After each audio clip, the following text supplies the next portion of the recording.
game of the week this time comes from Hammond Boulevard, where two tradition-rich programs get set to kick it off. Trinity Christian hosting Lake City Columbia. Both teams coming in 2-2. Both teams feel they should be in better position than they are right now record-wise.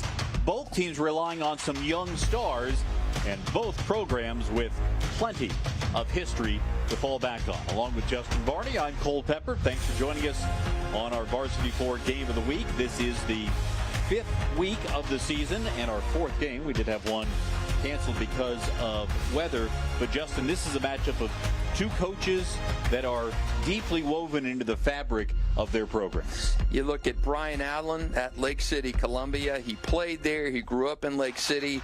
He ended up going to college at Florida State and then being drafted in the NFL. And the hometown guy returns to his alma mater, and he loves coaching at his alma mater. And Verlin Dormady, of course, a legend, and I don't think he needs much of an introduction. 327 career wins, 9 state championships, a living legend walking the sidelines. And let's take a look at our players to watch, and that is Zamarian Jones, who a week before the preseason classic was set to star as a wide receiver for Columbia, but an injury to Xavier Collins forced him into the lineup. So he'll get his 5th start at quarterback today. For Trinity Christian, this is a young team, and nobody exemplifies that more than Micah Anderson. The 8th grader has 132 rushing yards so far this year.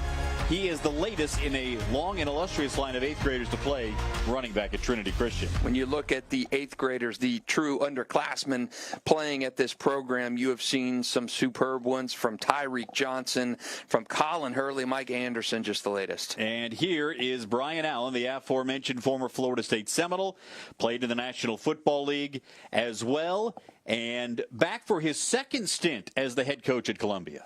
And Brian, he stepped away from the program, but he missed it, and he is back there. Of course, he was replaced by Demetric Jackson, who ended up leaving last year for the start of last season and returning to Fort White, but Demetric also a Lake City, Columbia guy as well. And there is the 34th year head coach, Verlin Dormady.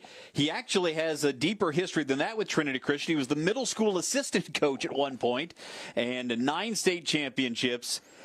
Just a legend in high school coaching, not only at Trinity Christian and in our area, but really in the state of Florida. Yeah, when you look at a guy like Verlin Dormady, I mean, coaching salaries and what these men and women are paid are very, very minimal for the time and effort that they put in, and that leads to a lot of these men and women getting out of the coaching profession. So when you see a guy like a Corky Rogers, like a Joey Wiles, like a Verlin Dormady, staying at one program for such a long time, and Verlin's been there back when Trinity was really not a good program, a 3-win team in his first season, and he has stayed there and built something remarkable there on Hammond Boulevard. Yeah, 9-4 last year. As you look at the recent history between these two teams, there have been some fantastic games.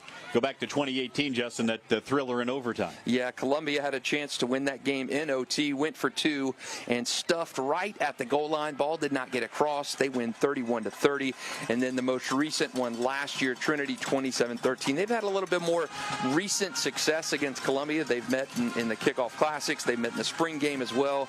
But a lot of these games, when you look at the scores, they do not really indicate how close of a battle these two teams have turned in time and again. Now, one thing that we know about Lake City Columbia, this is a program that typically likes to spread it out, use a lot of wide receivers, but because of some injuries, including the injury to the quarterback Xavier Collins, they've had to adapt the way they have played offensively.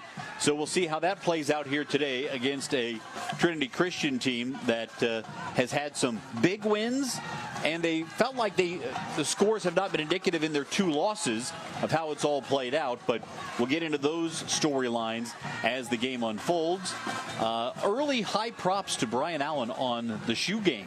The shoe game is impressive. Looks like almost Florida A&M colors. He played in Tallahassee for the other team in Tallahassee, though, so not sure if his Seminole bloodlines are going to appreciate those shoes. Trinity Christian will accept the opening kickoff here in the first half, and they'll have the first chance on offense. Jake Landreth, the kickoff man for Lake City Columbia, and this one will be bouncing alive inside the 20-yard line, almost mishandled. And Trinity will take over. The 8th grader, Micah Anderson, didn't look like he got a good read of it right off the foot. It looked very, very close to Columbia actually getting that back on a long kickoff. We don't see that too often. Micah fortunate that one did not go back the other way. The quarterback for Trinity Christian, they'll use 2 in the game. Terrell Dallas, his brother Derek Smith played at Trinity Christian, went on to play at Miami. He's the speedier edge runner of the 2. The other one, Hicks Zara, who's more of a pocket passer but a willing runner. He'll run between the tackles. And we're going to get a procedure call before the first snap. Going against Columbia as well, so Trinity getting this in a little bit better field position to start the game. And we'll keep an eye on how things play out here with Trinity Christian working from the 35-yard line after the kick was ruled to be out of bounds. And the first snap of the game, they go on the ground, and Cedric McNeil, who gets the start in the backfield, sophomore, is dropped for a loss. So different seeing this Trinity team, even compared to last year's when you had a lot of veterans. You had a Kyle Boylston, you had a Colin Hurley, you had guys that had played in this system for quite a few years. And talked to Verlin Dorminey this week, and he said it's not that we didn't develop the guys, but the seniors we had on this team were so prominent in the offense and defense and did not get a lot of reps for the younger guys. Dallas working from the shotgun, and the lefty throws, and this one almost intercepted, knocked away, incomplete. Dejon Brown in coverage for Lake City Columbia. It'll bring up 3rd down as you take another look at Dallas. One thing that Columbia has had ever since I started doing this, Cole, was a good secondary, good linebackers. They are known for their defense, and I think even this year, you can't tell by a couple of the scores, but this Columbia team still has that talent in the back 7. The 3rd and 14. They must make it to the 45-yard line for a first down. Dallas to throw it. Dodging pressure, going to use his legs. And a little dump off. And that will not get the job done for a first down. As he threw it to Marquez Hicks, the sophomore. We'll say sophomore a lot with this Trinity Christian team. For whatever reason, and we talked to Verlin Dorminey about it, he thought maybe some of the impact may have come from kids who were playing football in their formative years during the COVID pandemic and maybe didn't fall in love with the game in the same way. So fewer guys came out. Also just in terms of total numbers from an enrollment standpoint, things dipped there for a lot of schools as kids started learning online. So a bit of a change there. And for Trinity, here is Joel Haney, who will boot it away after the Conquerors go 3 and out. And that will give Columbia good field position to start their first drive. And we will see Zamarian Jones coming on at quarterback for Lake City Columbia. There is a chance we could see Xavier Collins, who was set to be the starting quarterback this year, but he injured his MCL the Monday before the preseason classic that Columbia played against Bradford. And he has not played this year. Last year, as a freshman, played in 6 games, threw 8 touchdowns, 6 interceptions. And there were high hopes for him this year, but the injury put him to the sideline. This would be the first day he might be able to get back in there. Jones, though, gets the start. And you see a 2 tight end set here for Columbia. They'll hand it off. Jonathan Anderson running up the middle. And the 225-pound junior bangs his way forward for a yard or 2. Beg your pardon, that's Jerome Horn, a freshman running back. When we talked to Verlin Dorminey this week, Cole, he mentioned Columbia's size on both lines. The defensive side of the ball, I think he was a little bit more worried about, but he knows the size of this Columbia offensive line. He mentioned how they played against Madison County, how they moved the ball, and he was worried about how his young front would do against these guys. Again, with two tight ends in a wing, they'll hand it off, and this is Anderson, who bangs his way forward. Yeah, you talk about the interior three of this Columbia offensive line, 320, 270, and 325 for the guards and center.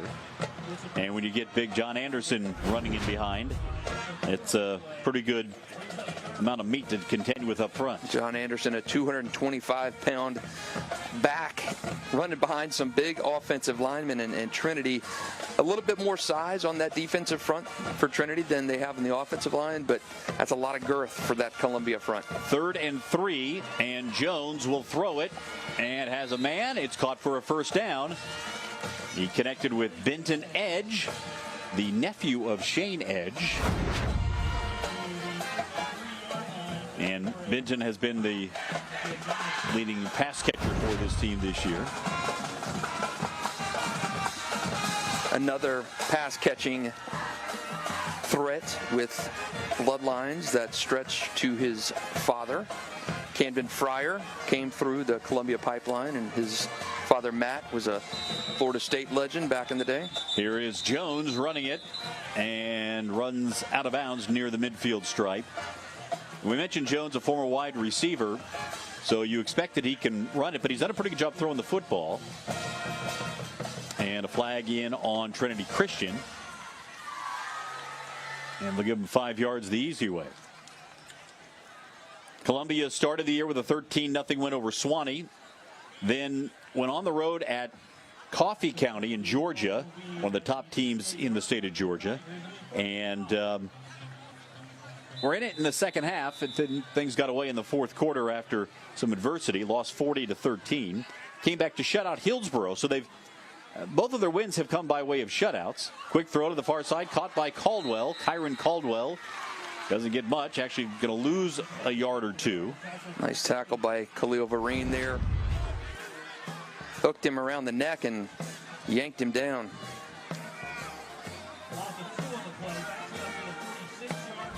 So no points given up in Columbia's wins.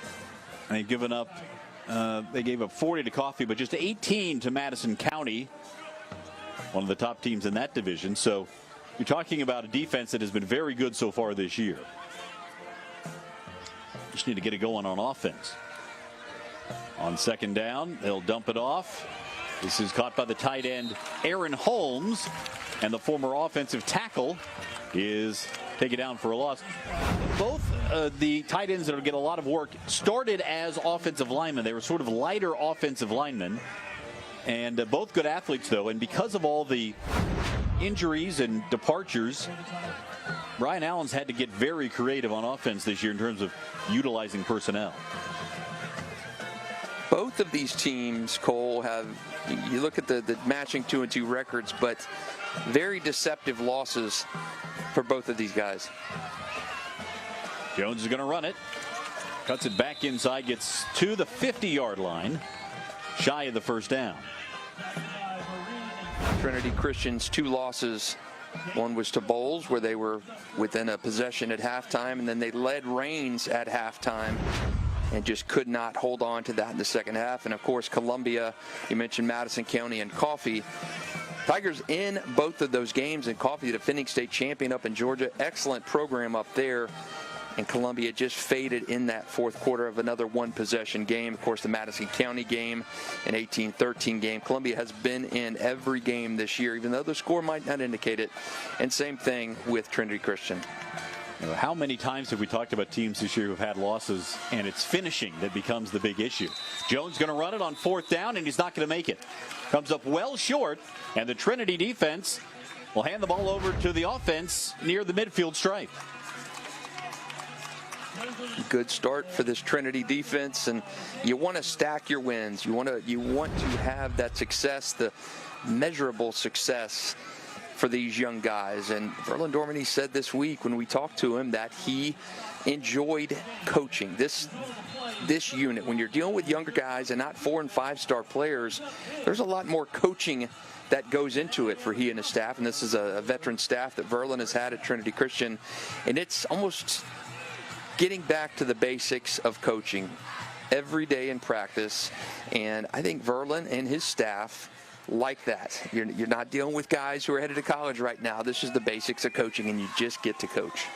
Here's Hicks Zara in there at quarterback for the second drive. So flip-flopping quarterbacks here early as we expected from Trinity Christian. Zara going to throw deep down the near sideline, has his man, and it is caught as he inbounds. Trey Williams, yes. First down on a big gainer from Hicks Zara, who came into the game 19 of 37 for 252 yards and 3 touchdowns this year. And on the very first snap he takes, it's a big gain. Great catch there by Trey. Be able to get a foot down, too, going out of bounds and hold on to that as you take the hit. Great grab and way to hold on to it as he went down on the ground. That's a sophomore making a big play, Cole. We talked about those sophomores early on. Now, all of the top wide receivers for this team are sophomores. You've got 3 sophomores on the offensive line. You've got a freshman and a sophomore both taking snaps at quarterback. And the run here with Cedric McNeil, another sophomore. We mentioned Micah Anderson, an 8th grader. So these sophomores look like old men to the 8th grader. Trinity opened the season with a 3-point win at Ed White before that loss to Bulls that you mentioned. Then losing at Rains before bouncing back last week with a 49-0 win over NFEI. Now, losses to the stronger teams, wins over the teams that aren't quite as strong as Bulls and Rains. But in the wins, Trinity has been very impressive. Zara throwing short. It is caught. And a short gain on the play by Trey Williams, who had the long catch a moment ago. Get these guys some confidence, and I think that's what Verlin and Gus Scott are doing right now, is letting those plays develop. You've got a nice sideline catch by Trey, another play where you dialed up to Trey, and I think if you can get these guys going and bring them with some confidence, you had that confidence in the first half against Bulls. You had it in the first half against Rains, and I think when a play or two goes against you and you see those snowballs starting to happen, that's when you lose it. You're trying to build that confidence and momentum right now. They will fake the handoff. And there he is running between the tackles, Zara. Able to pick up about 4 on the play.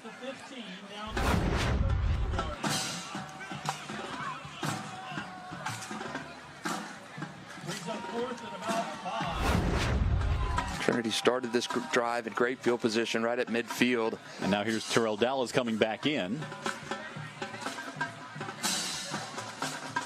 And the field goal unit coming on as well. So it'll be Dallas as the holder. He and Marquez Hicks both could do some holding. And Joel Haney, who has made his only field goal attempt of the year, attempts this one from 25 yards out. And it was partially blocked, and it is no good. So Columbia with a hold of their own, and the score remains 0-0 with 4:08 to play in the first quarter. 3 of our games of the week, Cole, that we've called have turned into unbelievable finishes. Defense right now, we saw a defensive game last week, 18-13 Bradford over Mandarin. The makings and beginnings of one right now at scoreless at 4:08 in the first quarter. Some good defense by both teams. And we have got to talk about our Super 10, Cole. Last week we talked about what would happen if Bradford won, and my answer was moving St. Augustine up to number 1. So St. Augustine in a tough one tonight against Nice. Range off tonight. They're at number 2.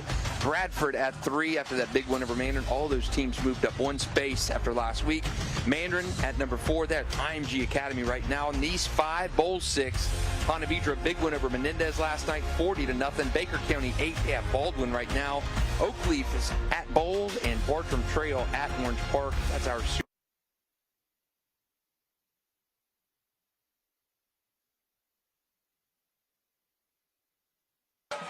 Jones scrambling and throwing. And this one is incomplete. Penalty flag comes in, trying to get it to the tight end, Aaron Holmes. And there was some contact back there in the back end. Khalil Vereen in coverage. And he is whistled for pass interference. The scramble play was on there from Jones. You usually see on those busted plays a hold or something like that as things break down, but happens the other way, and in the secondary, prevent that home run ball or that playground kind of ball, you commit that pass interference. And because the pass was underthrown, it forced Holmes to come up short, and then not much for Vereen to do but just run right into him with his back to the quarterback. So 1st and 10 from the 35-yard line. Jones alone in the backfield. Now he'll run, and the black shirts collapse on him. Able to get past the original line of scrimmage, gains a yard. It brings up 2nd down and 9. Justin, I know you're always keeping an eye on scores from around the area, and you mentioned a couple of the games there when we looked at the Super 10, but a few intriguing matchups this week to keep an eye on. Certainly that Mandarin IMG Academy game is one that we'll be very curious about. Yeah, you know, Mandarin playing IMG with a full roster I think would be fine, but they have been banged up injury-wise. You lost Tramel Jones. You're starting a freshman quarterback. I think it would be far better for Mandarin if they had that full assortment. No doubt about it. Here's Jerome Horn, the freshman running back, running left.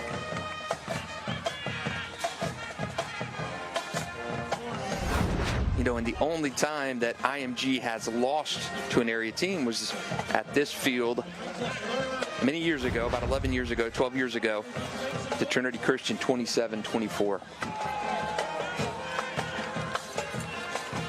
Jones again running on 3rd down, has the 1st down into Trinity Christian territory and down to the 48-yard line. Now, Jones is going to be a focal point of this offense, running or throwing, and he got the job done with his legs here. For a guy who thought he was going to be catching passes this year instead of throwing them, I think you've seen him develop over the last few weeks.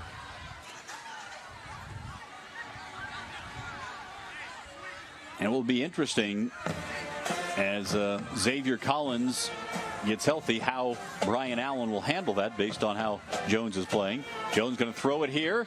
Heaves one deep, looking long, and incomplete. Trying to connect with Benton Edge.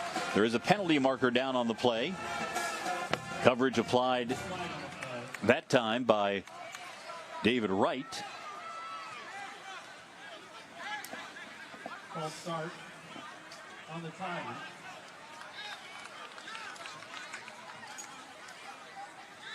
So this one will come back nonetheless. It's interesting when we've seen these two programs at their best. They have been high-powered on offense, physical on defense, guys flying around. You get the sense that both of these coaches are still trying to establish whatever personality they want from these teams within these teams right now. So much turnover, so many young players. Still trying to make these two teams formed into a Trinity Christian or a Columbia that we've seen so many times before. They'll keep it on the ground, bouncing to the outside. Horn on the run, breaks another tackle. Helmet comes off as he goes inside the 35-yard line. It's the second time we've seen that helmet pop off. Maybe need to tighten that chin strap, young man. But nice run there. You want to see something happen in Columbia tonight, trying to get that ground game going, and Jerome Horn certainly find it there. He's a freshman too. Seen some young stars who are getting their opportunities with these two storied programs tonight. You mentioned, Cole, about these young players still trying to find their identity on both teams. And I've said long and hard, time and again, that you got to get these kids while they're young because the coaching staffs will figure it out. Here's Jones on the scramble, trying to direct traffic, and is yanked down by the helmet again. Taken down by Khalil Vereen, who has been very active on this defense for Trinity Christian. He's had 2 good tackles and had to go up high each time for the tackle and grabbed the Trinity player a couple drives ago. Up high by the collarbone and brought him down, and then nice tackle there after that long run. Inside a minute to play here in the first quarter. Scoreless at Trinity Christian between Lake City, Columbia and the Conquerors. 2nd down and 6. From the 31, need to get just outside of the 25 for a first down. Set up the screen short. This one is caught by Kyron Caldwell and well pursued by the Trinity defense. Nate Bennett leading the charge from his linebacker position. Bennett covering a lot of ground. Just enough pressure by Trinity to snuff that one out and not let that screen develop fully. And might be the final play of the first quarter. Columbia doesn't look like they're in any hurry to try to run another one. So they'll head to the sidelines in a scoreless game. Both teams have had a few opportunities here, but the defenses have set the tone so far for both the Tigers and the Conquerors. And you know these guys will develop. I've seen young teams before at Trinity Christian. I've seen young teams at Columbia, and you know there's just too much talent, too much tradition, too many expectations for these guys to kind of languish and not get there. And I think both of these teams young right now, but by the end of the season, they're going to look different. And every week I do my high school football prediction. I'm coming off my best week of the season, 34-5 last week, Cole, and a few chances to add to that right now. Here's a few of my predictions for tonight. Bishop Kenny 24, Beachside 21, Bowles 28, Oakleaf 21, St. Aug and Nice in an undefeated clash down in St. Johns County tonight. Yellow Jackets 31-29, and this one right here 27-23 Trinity. And want to adjust that? Maybe 7-3 Trinity. And then Union County and Fort White, the Tigers of Union County 30-23. Another great small school clash down there. And up 125-26 on the season. You can find all those full predictions over on the sports tab at News4JAX.com. You're talking about Brian Allen trying to mold this team into his own image. I asked him if it's different now in his second go-round than it was when he first started 12 years ago at Lake City, Columbia. And he says, you know, he's just trying to stay consistent in what he believes, but you're dealing with a lot more than ever before. Social media, you have to have somebody dedicated to your page there. All the other challenges. Jones rolling out, throwing, incomplete on 3rd down. Threw it too high and didn't have a chance to convert there, so we'll see what Brian Allen decides on 4th down. Look at the pursuit coming from the backside by the Trinity defense. So many of these numbers, Cole, that I'm familiar with former Trinity Christian players wearing, and now it's completely new faces here. Last year they had an Elite 11 quarterback and Colin Hurley leading the charge. They had Kyle Bolston, very good safety receiver. So many good guys who are now graduated and moved on to the college level. A lot of new faces in those New Jersey numbers. They'll go for it on 4th down here. Jones has time in the pocket. Looking for somebody. Still looking. Has to dump it off short. This one is caught by Jerome Horn. Horn tried to fight his way to the first down. I think he's going to come up just short. It'll depend on the mark. Jacob Weldon, the junior linebacker, made the tackle. And this one is going to depend on the spot. Did not have it upon first catch. There is a procedure call, and it will be declined, and it will be a first down for Trinity Christian. Had a clean pocket that time, too, to get out and work, and procedure penalty ruins that. But great coverage by Trinity Christian to prevent anything long down the field. You know, one of the things that Brian Allen said talking about, you know, that topic is, you know, the expectations of the media in Columbia or around Columbia in Lake City are different than they used to be. The coverage, there's more coverage in a certain regard. And it wasn't really a big thing back in 2010, 2011, you know, quite as much. He said, listen, I'm old school. So maybe improvising a little bit from what you did before is important, but culturally he still wants to build this team, rebuild this program in the image he had in his first 10 years there. And Trinity keeping it on the ground on the scramble by Green on the carry. The third time we've seen the helmet pop off. Got Dallas on the carry. That was Terrell Dallas, beg your pardon. And Dallas with a helmet coming off, so that means Hicks Zara has to come in. 4-yard line. Gain of 9 on the. We've seen a lot of that this year in our Varsity 4 game of the week. Billy Cobb there on the sidelines, a Trinity Christian coach. He had a few state titles during his time with the Conquerors. Now he's working for the Jaguars and still involved at his alma mater. 5 receivers now for Hicks Zara on second down and short. Zara's going to run it and has the first down, diving past the 40 to the 42-yard line. Takes it across the 40. Both of these quarterbacks are willing runners. You can see Zara built a little more thick than Dallas. And he's a guy who will run it between the tackles when needed. And a good timing on that play, too. He was about a half step from getting absolutely crushed from the blind side. So way to step up and feel that pressure and not take a sack in the backfield. Great job there by Zara. And Dallas is now back in at quarterback with 4 receivers in the pattern now. He'll hand it off. This is Trey Williams trying to get to the edge and hit big. Oh, what a pop. Applied to Williams by Dejon Brown. The senior outside linebacker delivered a blow here. Trying to turn the corner and nothing there, and boom. Dejon shakes off his blocker and lays the stick right there. Good play from that Columbia defense. He was being blocked by Cedric McNeil, but he didn't give up.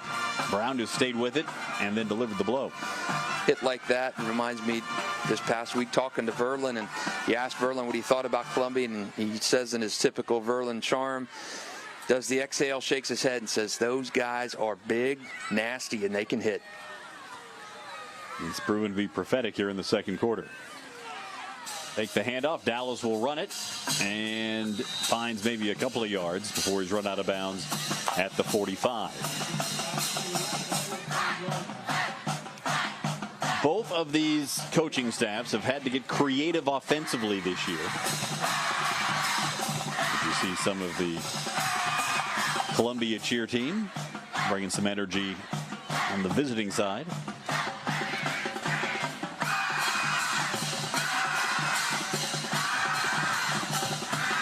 Dallas remains in the shotgun.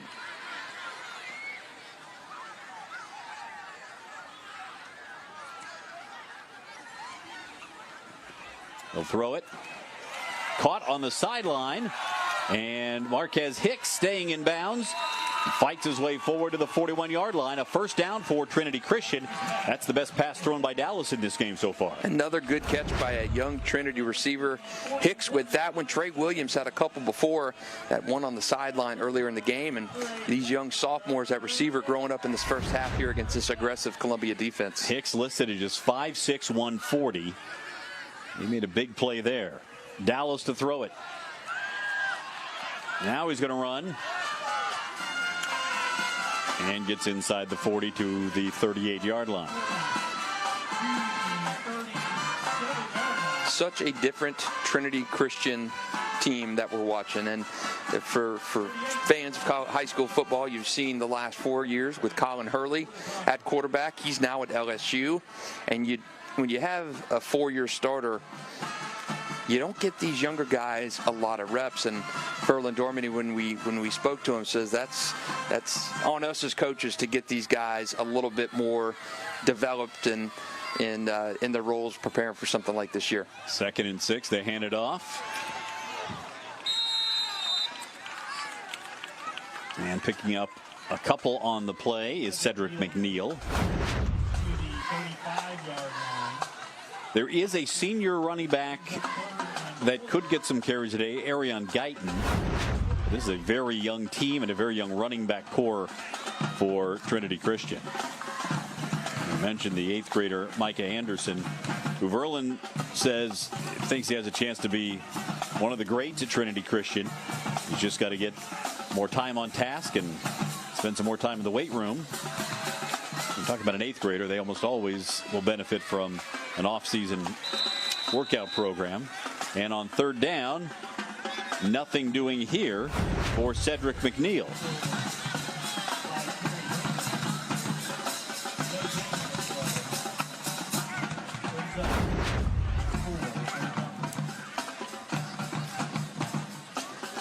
So 4th down, and it appears that Trinity will go for it with Hicks Zara coming back into the game. 4th down and 4 from the 35-yard line. Zara going to run it. Straight quarterback run. Has the 1st down. That was the play all the way, and Zara able to move the chains for Trinity Christian. Great play there. Kept it on the ground, followed your big block. Showing that athleticism there. Good play there. Good play by Trinity. Zara then heads back to the sidelines. This is, if the alternating quarterback plan is to be followed, this is Dallas's drive, but Zara has had a couple of plays in there. Handed off to the receiver. Hawkins getting his 2nd carry of the game. Running from the slot. These teams have met quite a bit in the last 10 years, and you ask, why not more? Why does this rivalry not go back since it's been so good? Well, Columbia is a big program, and Trinity Christian is a smaller private school, and Trinity Christian has been as far down as 1A, and Columbia has been as high as 6A. So nice to see these coaches, Brian Allen and Verlin, keep this rivalry going through the years. Now handed off to Marquez Hicks. Hicks turns it upfield, has the 1st down, then took a pop. And the diminutive wide receiver pops right back up.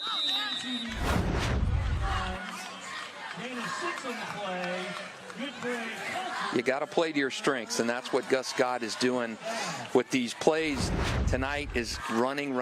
I don't think you've got, at least right now, the quarterback who can put it 40 yards downfield in the air like a Colin Hurley. So you want more of those short intermediate routes and soften them up with the running game, and that's what they're doing really well on this drive.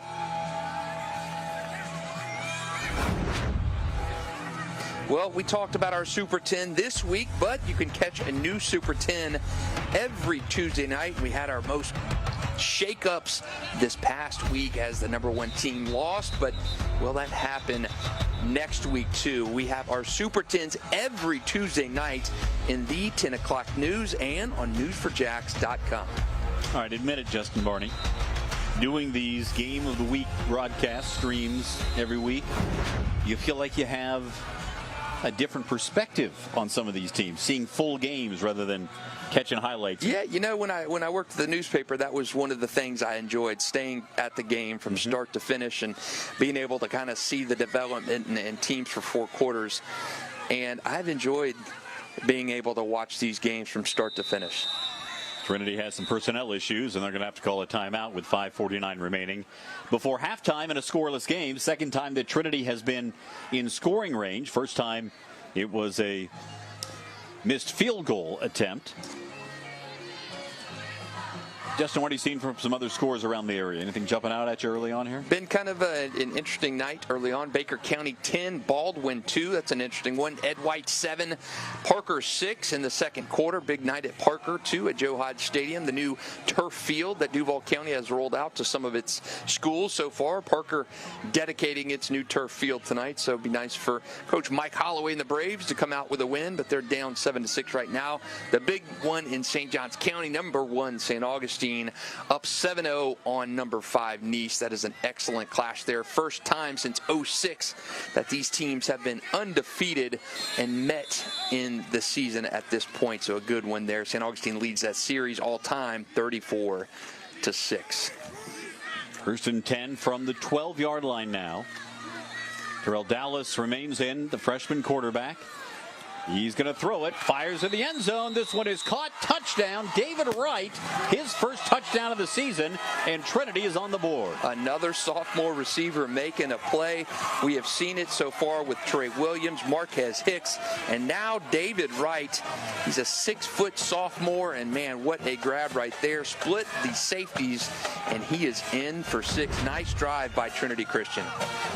Wright leads the Conquerors in receptions this year, and now he has his first touchdown of the season. Good read that time as well by Dallas to find the open man on the post pattern. Trinity Christian always fires off that cannon and fireworks afterwards, so they're going to be celebrating that one. Trinity up 7-0 on Columbia. Great drive from your young Conquerors against a bigger team in Columbia, and we keep mentioning sophomores. You got 3 sophomores with reception so far. You got a young quarterback dialing it up, and I think you saw that Trinity Christian young guys grow up on that drive right there. Now's a good time to switch gears and remind you that for all things Jacksonville Jaguars, you can listen to our News for Jags, the podcast. Jamal St. Cyr and I try and have those out a couple times a week. And if reading's more your thing, make sure to subscribe to our News for Jags newsletter. You can do that under the sports section at news4jax.com/newsletters.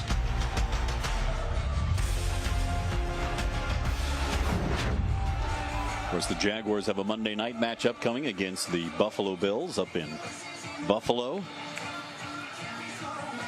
Got a rough start to the season for the Jags. Rough start, but it seems like Jacksonville always plays down to its competition and loses the game you think they're going to win and wins the game that you think they're going to lose. And I think this would probably qualify as a game you think they're going to lose. Would not be surprising to see them go up to Buffalo and come back with a win. Maybe I'm being too optimistic. You might be. I might be a little more pet.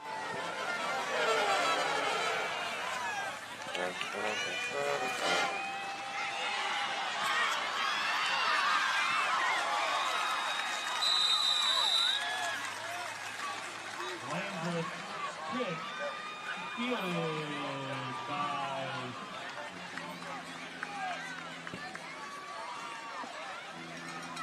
7-0 Trinity Christian with the lead. And a chance for Columbia to try to answer now. Trailing for the first time in the game.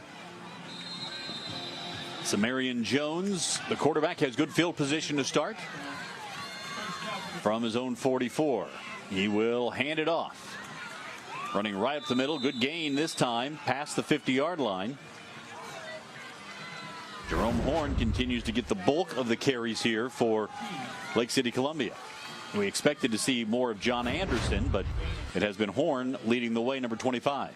they got 7 on the play. Brings up 2nd and 3 for the Conquerors. Freshman running back.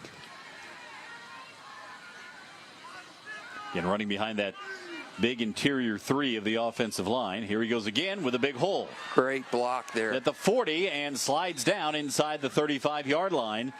The offensive line getting it done for the Tigers on that one. Great blocking there by Columbia. Sealed off that entire left side of the field and complete room to run for Ford. So Chase Johnson, the right guard, pulling. Former Oakleaf player. And Columbia on the march. Their most impressive drive so far.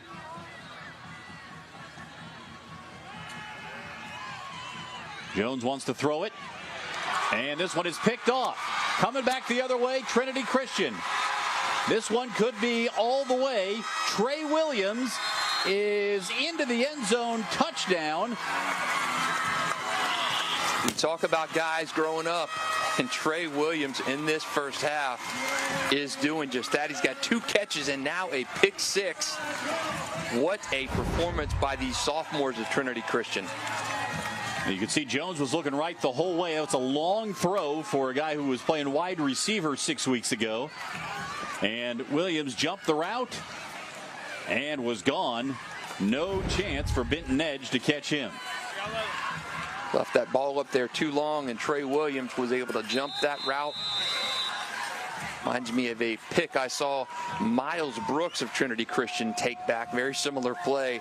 I was walking up to record the game, Cole, shoot the game, and of course the worst thing a sports photographer sees at the time is a touchdown playing out right in front of him, and that play by Trey Williams reminded me of the pick six I saw from Miles Brooks on this same field here a few years ago. Here's the extra point attempt. Low snap, but it's put down, kicked up, and in. And Trinity Christian, on the strength of the pick six by Trey Williams, leads it 14-0. Boy, what a quick turnaround. Not only did that snuff out the most impressive drive thus far for Columbia, but it doubled the lead for Trinity Christian.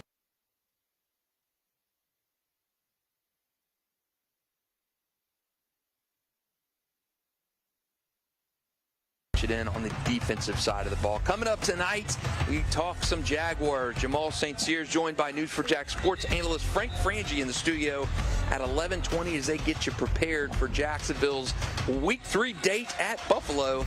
Monday Night Football at 7:30, but they talk to you tonight at 11:20 or Teal the Show on Channel 4. So Trinity on top at home, 14-0, and Columbia is going to be faced with the adversity that they have seen in a couple of their games this year. Brian Allen said that, and he's been telling this team, adversity is what builds character.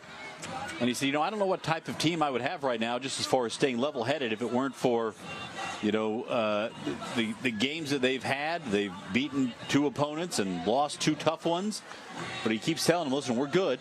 We just got to keep working at it. And that is likely to be the message on the sideline right now. Here is the return for Columbia. Past the 20 to the 25, and now maybe the 26-yard line. As Jerome Horn doing double duty, running the ball and returning kicks. And now we'll see how Columbia responds to the adversity. A couple quick scoring updates from around the area. Baker County up 17-2 over Baldwin down in Bradenton. Mandarin is keeping it close with IMG after a quarter. 7-0. The Ascenders up on Mandarin. Very good game there for Mandarin, staying with the powerful IMG squad down there. St. Aug up 7-0 over Nice in the second quarter. And you've got some good ones, including this one right here, 14-0 Conquerors. And they'll hand it off, keep it on the ground on first down.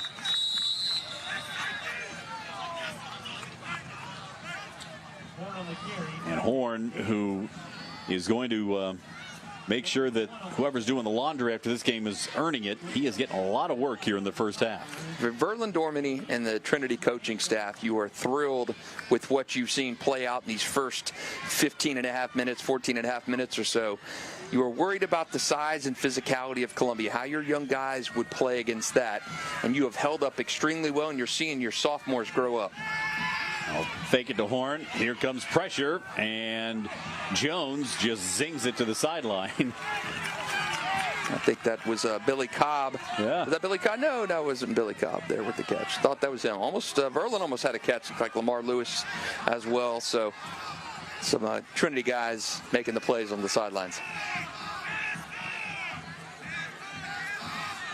That'll bring up third down and long for Columbia in a drive that they really would love to have, get down and maybe score at the end of the half. But instead, they face a third and long here.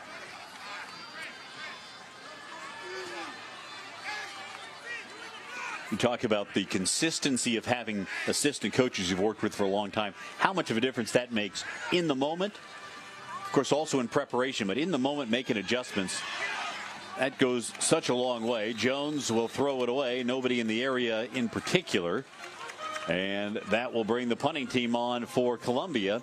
And all the momentum right now on the home sideline for Trinity Christian. You mentioned the familiarity with this staff. Coaching staff has been together for a good bit of time at Trinity Christian. Of course, Verlin Dorminey, the ringleader of all that. But, man, some guys have been at Trinity Christian. According Billy Cobb, he played at Trinity Christian. Dave Burdetsky's been there forever. Karan Bracey played at Trinity Christian. It just goes on and on and on. Gus Scott. Gerard Ross was there for a while before going to Florida State. So I think when you've got guys who have been at the alma mater and come back, That's what you like to see. Nathan Cook with the punt for Columbia. It takes a Tigers roll off a short punt, and Trinity Christian will have it at their own 42-yard line with 3:04 to go and an opportunity to add to this 14-0 lead. It has been a good start for this Trinity Christian team, and there's a lot of good games going on in the area, and right now is a good time to remind you to hit that QR code on your screen right now for a quick trip around the area. You'll see games and scores from other games than this one. Trinity Christian at their Columbia Trinity Christian. St. Augustine's up 14-0 over Nice. Ed White 7-6 over Parker. Jackson Atlantic Coast tied 7-all. You can find all those games and a whole lot more by hitting that QR code on your screen for a quick spin at all the action going on right now. 1st and 10 from the 42-yard line. And it's Hicks Zara back in at quarterback as they continue to alternate the QBs one drive to the next. Zara to throw it on 1st down. Has some time and going up top, and a leaping catch made. What a catch by Marquez Hicks. He needed all 5'6" of that frame to haul it in on another big gainer. Man, you are seeing this Trinity offense take a step forward, and up in the pocket, Zara flicks it down, and 3 Trinity receivers tonight have just taken turns at swapping the big plays. We've seen Marquez Hicks, Trey Williams, and now it has just been one big play after the other. I love what we're seeing from this Trinity offense. Here is Zara faking the handoff, going to take it himself, hit behind the line of scrimmage, and stacked up. Didn't fool anybody. Aiden Phillips was in there for Columbia from that defensive front. Aiden Phillips, one of the best baseball players in the entire state of Florida. Talked to Brian Allen about him, and he's a pretty darn good football player too. So as the clock ticks down toward 2 minutes, Trinity going to be very deliberate about their move here. At very least, they'd like to get 3. 7 would be huge heading into halftime. 2 receivers to either side. Cedric McNeil in the backfield along with Hicks Zara. Zara going to float one, and incomplete. There was a little bit of hand fighting back there, and a penalty marker is thrown in on the side. Once again trying to get it to Marquez Hicks, and he was grabbed a bit by the Columbia defense. 3 Columbia jerseys around him, and it's a matchup you gotta win if you're Columbia without putting a hand on Marquez, and I can't believe you do that if you're Columbia. You got 3 defenders around him. He's not going to catch that ball. You cannot commit that mistake. They split the difference on a couple of defenders, so they'll move it down to just inside the 10, officially the 9.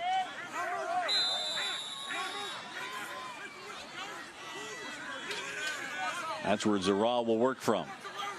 Once again with 4 receivers in the pattern. Zara looks left, throws, caught, and in for the touchdown. Lennox Hires the tight end. His 3rd touchdown of the season if it stands. One of the few senior pass catchers on this team. He's the 4th different receiver tonight to catch a pass. The first upperclassman tonight to reel in a pass. Man, Trinity Christian looking impressive in about the last 16 minutes we've seen. Take another look here. Was he down short of the goal line or in? It looks like his knee was down before he crossed. Yeah, so they'll put him down just inside the 1-yard line. And look for Zara on a run here. There he goes. He's in for the touchdown. So just like that, Trinity Christian, with less than a minute to play before halftime, has a chance to take a 3-touchdown lead into the break. This has been a display that I did not expect to see. You're up 21-0 pending this PAT, and it has been a different team, a different Trinity Christian team in the second quarter. They have 21 points in 11 minutes. And here's Joel Haney to attempt the extra point. And it's up, and it is good. 21-0 Trinity Christian with the lead. Hicks Zara putting the exclamation point on this drive. But a lot of Conquerors played a role in stretching the Trinity lead. Thank you. Now's a good time to remind you that coming up in just about 2 hours and 35 minutes is our Varsity 4 high school football show at 10:30 tonight. You can catch up on the highlights from this game and plenty others going on in the area. Jamal St. Cyr, Alessandra Pont, Brian, and I will talk all things high school football. That's starting at 10:30 tonight on Channel 4. Well, you made your pick. You had Trinity winning this one, Justin, as you showed earlier, but we did not think it would be this kind of game. That first quarter was more like I expected things to play out. Low scoring and close, but Trinity Christian has taken command here in the second quarter. I think if I could ask Verlin a question right now, it would be, what's gotten into you guys? He was expecting a slugfest, a run between the tackles kind of physical game, and they have just opened it up tonight on Columbia. Not something I was expecting to see against a much bigger program in the Tigers. Jake Landreth with the kickoff. This one taken at the 14-yard line by Columbia. And out to the 30-yard line is Dejon Brown on the return. And we'll see if Columbia can get anything going here before halftime. It has been all Trinity in this second 12 minutes. 3 touchdowns, including the pick 6. And it has just been everything going right for Trinity Christian, nothing going right for Columbia. The Conquerors defense has bottled them up. Of course, you had that interception go back for 6, and Trinity's offense has, if they've had any doldrums early this year, they have shaken them off in this one. Here is Jones on first down, looking to throw, and between 2 of his intended targets, Brandon Lovett, the freshman, had a shot at it, as did Antonio Davis, the sophomore. Neither one could haul it in. 2nd and 10 coming up. Verlin Dormany said the difference between what sets his team, this team, from taking that step from good to much better is being able to play 4 full quarters. You saw a half against Bulls that was very competent, very good football. You saw a half against Reigns where they led. They just could not do it for full 48. 2nd and 10. Jones pressured, trying to get away, throws, and almost intercepted again. He was on the run, and it was nearly picked off by Jatai Flournoy. Take another look here. It's not that the secondary is playing exceptionally well. It's that defensive pressure that is just breaking down everything at the line of scrimmage. Columbia not able to get in any kind of offensive rhythm. The pressure forcing the continued scramble outs and throwing off balance and just throwing the ball away at times too. Brian Allen not happy. Looks like a penalty flag. Maybe a sideline warning.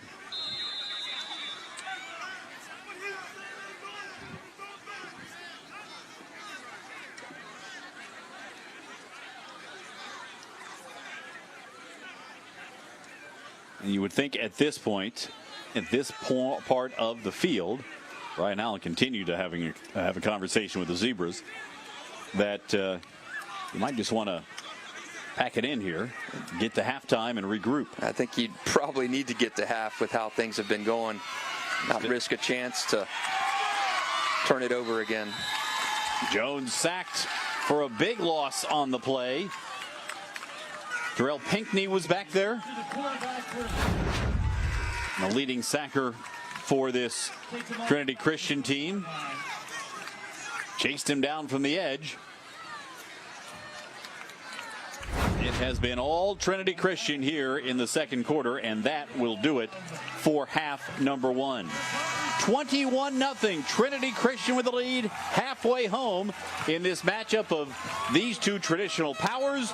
Both both looking for win number 3 on the season. Trinity Christian with a dominating second quarter. The Conquerors looking to conquer the Columbia Tigers here in our Varsity 4 game of the week. We'll be back with the second half with Trinity on top at home.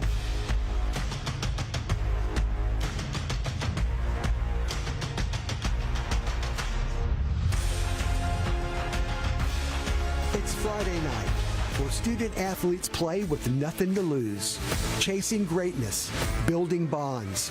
And whole communities come together under the lights to witness passion, pride, and moments they'll remember for the rest of their lives. This is football, high school football. There's no tradition like it. And we're here to support it. Farron Farah is proud to sponsor Varsity 4 football.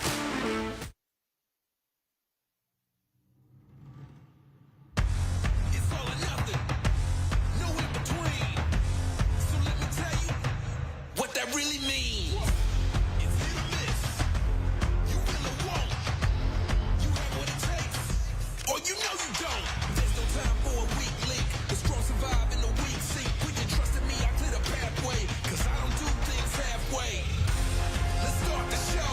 Fully charged.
If you like high school sports, hey, we've got some good options for you to tune in and get plugged in and caught up on things. Our Varsity 4 podcast kicks off Monday and Tuesday of each week. You can find those wherever you get your favorite podcast. Sponge Franklin and I cover all the ground in the week that was, the week that is, and take a topic of interest on in our Varsity 4 podcasts. You can catch that Monday and Tuesday wherever you get your favorite podcasts. And now is a great time to remind you that on CW17 we have got a lot going on. College football Saturday and ACC are there for you. Live Golf, and oh, by the way, NASCAR. CW has exclusive rights to the final 8 races of the 2024 Xfinity season, and that began tonight at 7:30 with the Cheddar's 300 at Bristol Motor Speedway. Make sure you check that one out right now before we get back to our game.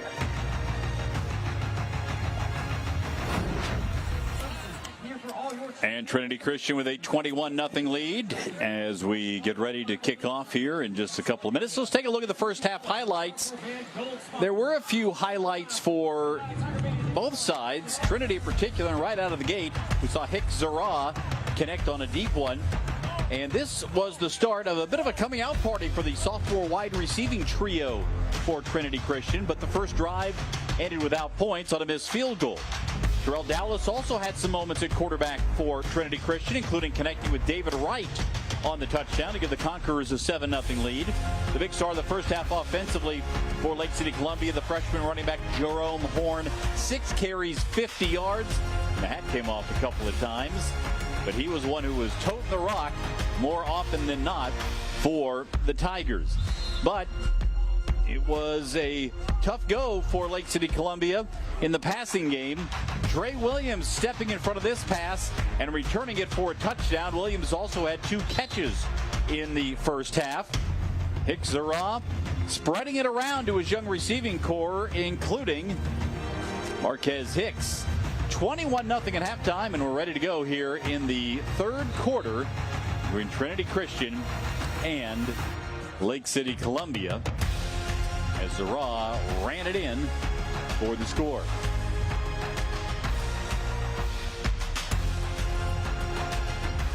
Justin, you would think that Lake City Columbia would need to find a way to stop the passing game of Trinity Christian. That's not a phrase we thought we would utter here in this game. Not at all. I think I've been really pleasantly surprised with what Trinity Christian has been able to do behind 2 quarterbacks and its 3 big receivers through the air. They have been able to stretch Columbia thin, and the ground game hasn't really worked for Trinity Christian, but man, that aerial game has opened up and really taken on a life of its own, really grown up tonight. I keep saying grown up because all these sophomores getting a lot of reps for the first time this year, and they are growing up here in week 5. Who knows, maybe some of these sophomores and other players will go on to become NFL players at some point. Both of these programs have turned out a lot of NFL players, including Jamari Connor playing right now for the Kansas City Chiefs, Isaiah Ford, who spent some time with the Miami Dolphins, and Gus Scott played for New England as well as Houston, and now is an assistant. On the other side, Columbia turning out Laramie Tunsil, still playing in the National Football League for the Houston Texans. Tim Jernigan, who ended his pro career with the Jaguars, now back as the defensive line coach for Columbia. And the biggest name of all, Pat Summerall, who was Lake City Columbia alum, played in the NFL, of course, a Hall of Fame broadcaster as well. And we should also include, of course, Brian Allen in this list among the 20 players from these 2 programs to have gone on to play in the National Football League. It is a very impressive list of alumni for these 2 programs. Great history with Columbia and Trinity Christian. Both both teams have so many good alumni who have played there, who I've seen in person. I think Laramie Tunsil probably the best offensive lineman I've seen with my own two eyes since I've been doing this. And guys, we did not get on that list. Sean Wade, of course, with the Patriots right now. He was the USA Today Defensive Player of the Year at Trinity Christian his senior year. Isaiah Ford, you mentioned him. Jeff Holland was a wrecker at Auburn. So many guys have dotted the lines at Trinity Christian. And oh, by the way, Columbia as well. You're looking at a great one right there. Brian Allen was a monster in his time in Lake City. We had so many good guys walking the sidelines in Lake City. If you've never been out to a game at Lake City, Columbia, I urge you to do that because it is truly the epitome of Friday night lights. And another alumni we didn't mention there, Renard Wilson, who was great at Florida State and went on to play for the Cincinnati Bengals, had a good career, 6 seasons in the NFL. But that's a long way off from these freshmen and sophomores. You start thinking about their long road in competitive football, and a long way to go, including a long way to go tonight as Verlin Dormady continues his chat with the officials. Trey Marshall back on staff at Columbia. He was a great defensive back at Florida State, and of course went into the league after that. He actually ruptured his stomach as a senior at Columbia and playing in high school. Very odd injury there, but so many of those guys that play at their schools, they're so affected by their time in high school that, hey, when their NFL career is done, when their college career is done, they end up back at their alma maters. You see Gus Scott right there. So many guys have come back and coached at their programs, and it just shows you how important high school experience and high school football especially is to these young men. You were talking about the game day experience at Columbia, and I've been to, 3 or 4 games out there in the past, with games of the week, playoff games and whatnot. It's a great atmosphere. They support the team so well in Lake City, and it's kind of the only game in town.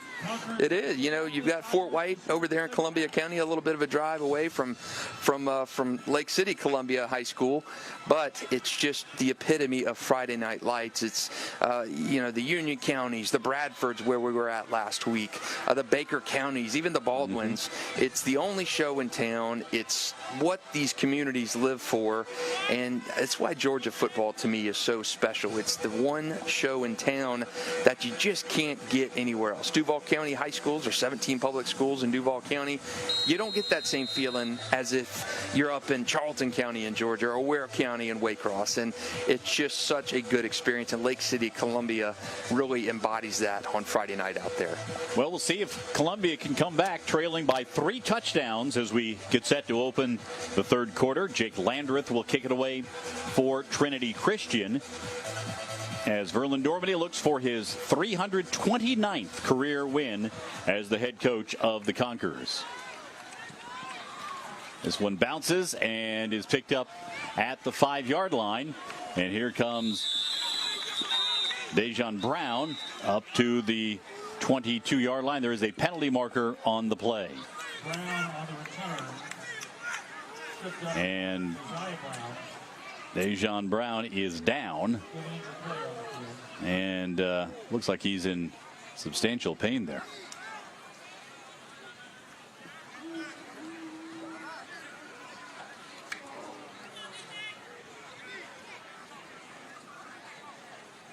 We started the first quarter with a kick that bounced out of bounds, and we're starting the second half with a penalty as well. And with Dejon Brown still on the deck here, and now a lot of the coaching staff coming out, and Brown, you can see by the body language, does not think this one is very good. Take another look here, see if we can pick it up.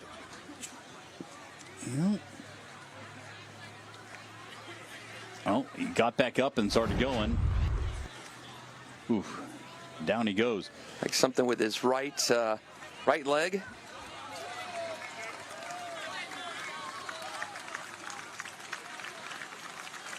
Kind of what we saw with Jamie French last week. He made a play and he got up and wasn't able to They're trying to keep continue. Maybe both legs right now. They're trying to keep some of the pressure off. I think it looks like he's favoring that right leg just a little bit more. But that would be a blow for this Columbia team, not only as a return man, but also on defense. How often do you have a linebacker as your second option on kickoff returns? So it will be Zamarian Jones and Columbia taking their first shot at it here in the third quarter. Handed off to Horn, the freshman running back. Grabbed as he crossed the 11-yard line. Maybe a yard on the play. Talk about a linebacker slash kick returner. Reminds me of Pedro Menendez in St. Augustine years ago. They had a 5-star linebacker named Tony Stewart. He signed with Clemson and wound up getting drafted by the Bills. He was a also kickoff return man at 6'2", 230 pounds. I'd like to get in front of that. Give him a yard on the play, so second down and 9. They'll go back to Horn on the ground, and this time finding a little more room on the right side. Tackled after a gain of about 6. Cato Hunter in there for Trinity Christian on the tackle. Nothing has worked really outside of a couple runs tonight for Columbia, which is surprising to me. We'll give Rodney Johnson credit for the tackle as well, the nickelback. Just not found that success tonight on the offensive side of the ball with the big tight ends, and you've got the potential, but just haven't seen it tonight. And they'll throw it to one of the tight ends too high for Tayshawn Kelsey, the 6'4" former offensive tackle. Couldn't haul it in. So it's 3 and out for Lake City Columbia. And a frustrating game so far for Brian Allen's side. Not what I was expecting tonight from the Columbia Tigers offense. Figured that they would be able to move the ball on the ground with a little bit of success, more success than they've shown tonight. And they just have been treading water against this surprisingly strong at every level Trinity Christian defense. Nathan Cook to punt it away. High snap, he hauls it down and got a boot into it. This one will bounce and trickle into Trinity territory. Good roll all the way down to the 31-yard line. So a very positive bounce that time for Columbia in the punt game, but trailing by 3 touchdowns and having to find a way to try to stop Trinity Christian. The Conquerors, after a slow start offensively, really caught fire in the second quarter.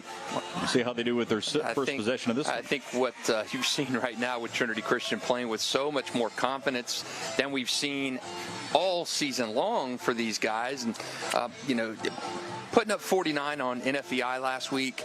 No disrespect to NFEI, but Trinity Christian is accustomed to playing these big opponents, these games, the Columbias, the Bowls, the Rainses. So you want to see this type of performance. This 21-0 performance is what Trinity Christian is used to, what it's expecting to do every time it plays a team. And they will hand it off on first down. Cedric McNeil had nowhere to run, and he'll be dropped for a loss. And we should mention that it's Terrell Dallas in there at quarterback to start the third quarter for Trinity.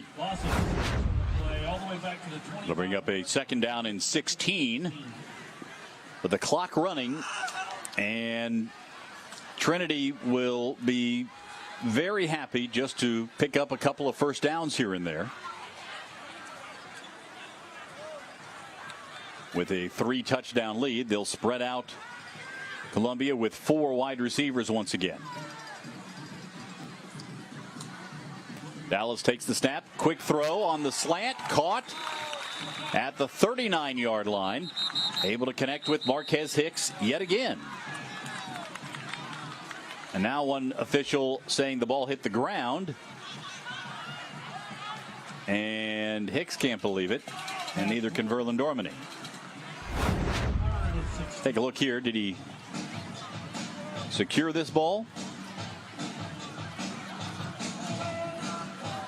Tough to see if that was an arm or if the ball looked like a catch, though. Looked like his left arm went down. Well, nonetheless, it'll be a 3rd and 16 now.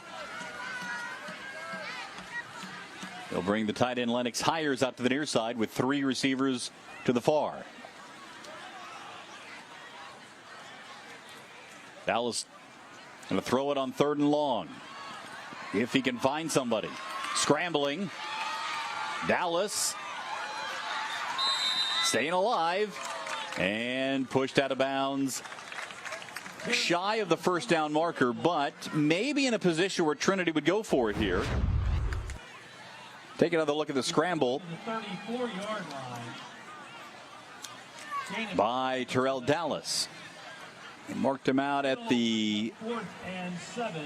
34, so 4th and 7 now. That's probably a little too far at this point of the game and at this spot on the field. So Joel Haney on to punt it away for the Conquerors. And that is Benton Edge back to return it for Columbia, waiting at his own 32.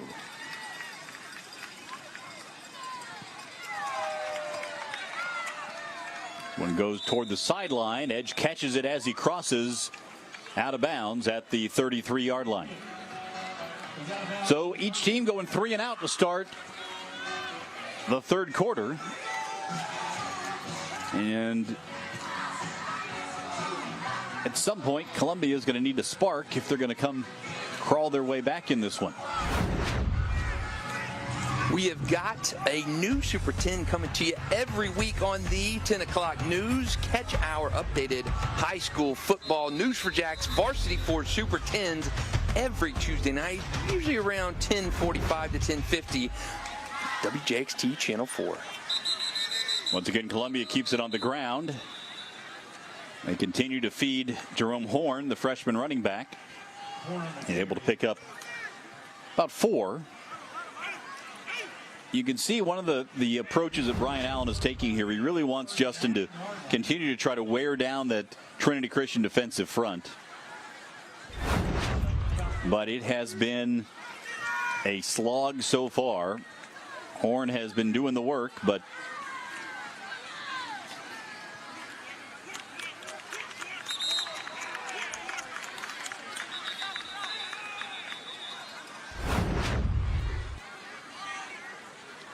Williams on the tackle. Wrapped up Horn.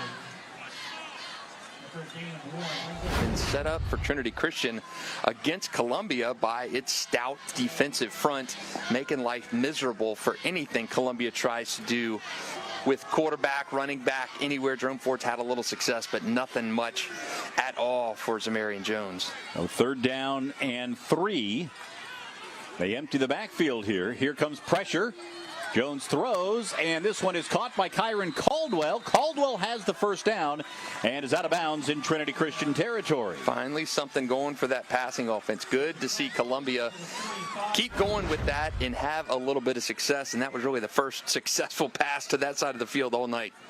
And that was about the same spot where the pick 6 occurred. So Caldwell, the 6'2" sophomore, coming off the field. And again, you see the size up front for Columbia. Kyron Broomfield, 320 at left guard. Zach Grimes, 270 at center. And Chase Johnson, 325 at right guard. Jones to run it. Trying to get away. And gains a yard. Not much more than that. This has been a aggressive Trinity Christian defense. Cato Hunter trying to chase him down. And this is an impressive showing tonight. Trinity Christian is a tiny private school, Christian private school. Columbia is one of the only schools in Columbia County, one of 2 high schools out there. There's a huge size discrepancy between these 2 programs, and Trinity Christian not fazed at all tonight by that. Go to Horn again on 2nd down, able to get a couple.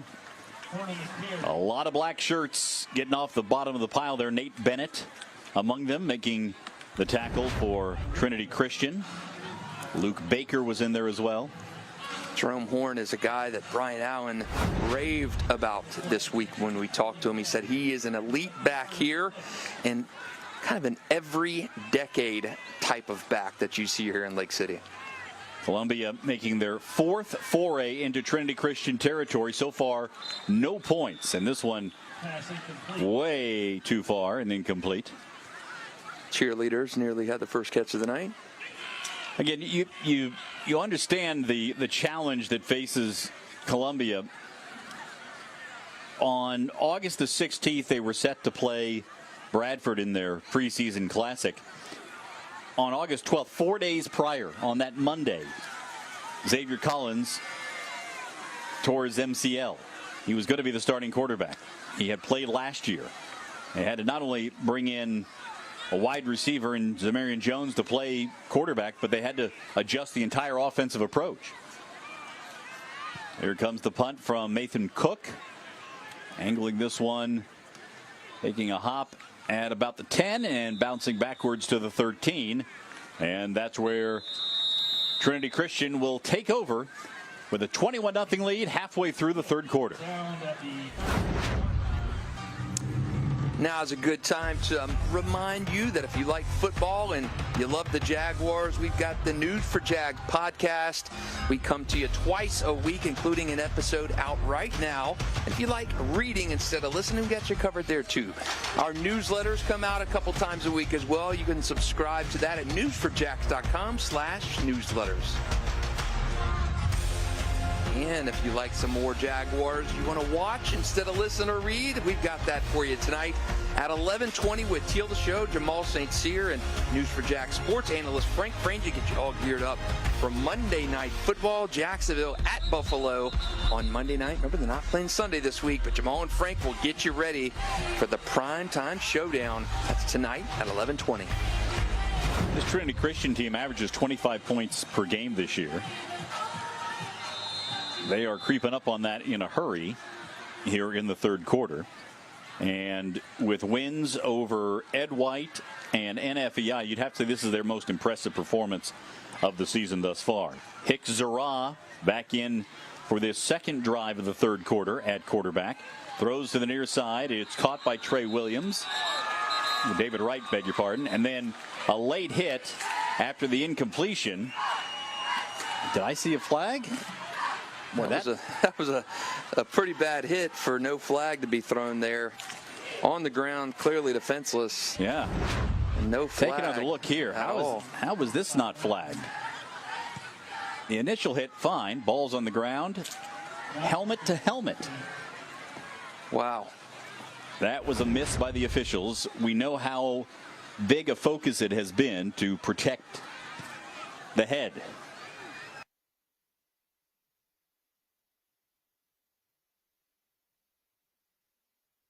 Miss by the official right there. So 2nd and 10 now for Zara. He'll throw it. This one is caught by Lennox Hires. The tight end has a first down. His second big catch tonight. His first one set up a 1-yard touchdown. Really almost had the touchdown on that grab, and another good grab by the senior Lennox Hires. 2 big ones tonight. That one gets a first down. Verlin Dormany on the sideline, keeping an eye on his team and watching what could be a big step forward developmentally for this young offense. Zara will hand it off. Not much running room up in the middle of that Columbia defense. No gain on the play. Brings up 2nd and 10.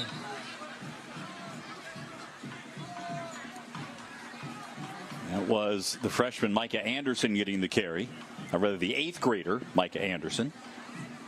I will say, you talked about old school, Brian Allen calling himself an old school coach. Verlin Dormany is certainly an old school coach. He refers to all of his players by their grade number, not freshman, sophomore, junior, senior. It's always he's a 10th grader, he's an 8th grader, he's a 12th grader. He sort of keeps that for calling freshmen and sophomore, junior, seniors for the college kids. And we asked Verlin what his most memorable time was as a head coach at Trinity Christian, and he said, without hesitation, 6-0, Frostproof 99. And that was the first state championship game I was covered. Trinity Christian was the highest scoring team in state history, 689 points in 15 games, a mark that stood for 5 years, and they lost 6-0 in the state championship game to Frostproof, and that was Trinity was going for his first state championship, and it was a busted play down the sideline. Gus Scott was in coverage. He slipped. They went 57 yards for a touchdown, and it stood. Zara going deep down the far sideline, and this one is hauled in. Is he in bounds? No. Out of bounds. Tried to get it to Trey Williams. And Williams caught it, but couldn't keep a foot in bounds. Take another look here. You can see the arm strength. That's a pretty good flick of the wrist for a sophomore. Ooh. That was very close. Very close. Trey Williams having a heck of a didn't game. hang on when he hit the ground. I mentioned Verlin Dormany. When you've got 327 wins in your most memorable, 327 wins, and your most memorable event is a 6-0 loss. Zara again firing to the near side. This one caught by Marquez Hicks. Gets away once, gets away twice, then hit and dropped at the 32-yard line. Well, Hicks showing some toughness despite his stature, 5'6", 140. It's across the 30 to the 32. Time and again tonight, these Trinity Christian sophomore receivers have been phenomenal. So 4th down and 3, and Trinity lining up as if they're going to go for it. And now Columbia calls a timeout to talk things over. Interesting move here at this stage of the game and at this spot on the field. We've seen Hicks Zara run it between the tackles on a number of occasions. We'll see if that's the call here on 4th down with 3:30 to play in the third.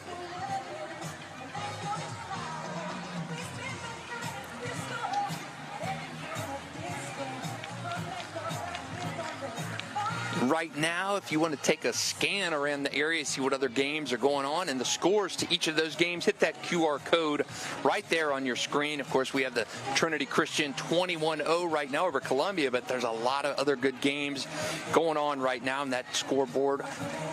QR code will take you right there. Show you games like St. Augustine up 21-0 over Nice at halftime. Bartram up 42-7 over Orange Park. Beachside up 21-0 over Bishop Kennedy. All those games and a whole lot more, you can find them by hitting that QR code on your screen right now. All right, 4th down, and the punting team now has come on for Trinity Christian. Joel Haney will boot it away. I think this is the smarter play here considering the score. You don't want to give Columbia a short field if you don't make it on 4th down and give any kind of momentum. Here's Haney's punt. Going to take a couple of hops. Finally picked up at the 25. That's the right call.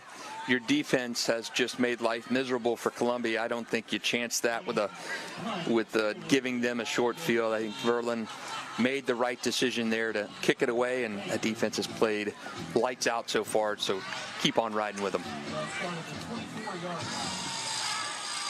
Now, there's going to be a lot to build on here for the near future for Trinity Christian based on their performance. If they can carry this game out, we mentioned that they shut out NFEI 49-0 last time out, so they've got a long and continuing scoreless streak from the defense, so plenty to build on there. But I think the story, Justin, has been the coming of age of these sophomore wide receivers. Yeah, and the quarterbacks as well. It has been Trey Williams from the start. It has been Terrell Dallas throwing the ball. It has been Hicks Zara throwing the ball. Trey Williams on defense as well. And just no shortage of big plays. Marquez Hicks, another guy, 5'6", 140, sophomore, and he has had a big night catching passes too. We'll give it to Horn again. This time he's able to skirt to the outside and comes up near the 1st down marker. On the carry, tackled by And Horn has been earning every yard. The freshman First down for the Tigers. certainly has been impressive in terms of his durability and the way he's run the football here for Columbia, one of the few bright spots for this Tigers offense. When Brian Allen, who is a Columbia High legend, says you're a once-a-decade type of player, that makes you scratch your head and say, wow, this guy is going to be something special. Jones to throw it. Waiting. Pressure coming now. Jones escapes and throws. Incomplete. Overshot Benton Edge along the far sideline. Jones pass intended for Edge falls incomplete. So Columbia, after this matchup, next week, doesn't get any easier. They host St. Augustine in what is a district game. Then they come back down I-10 to face Bowles.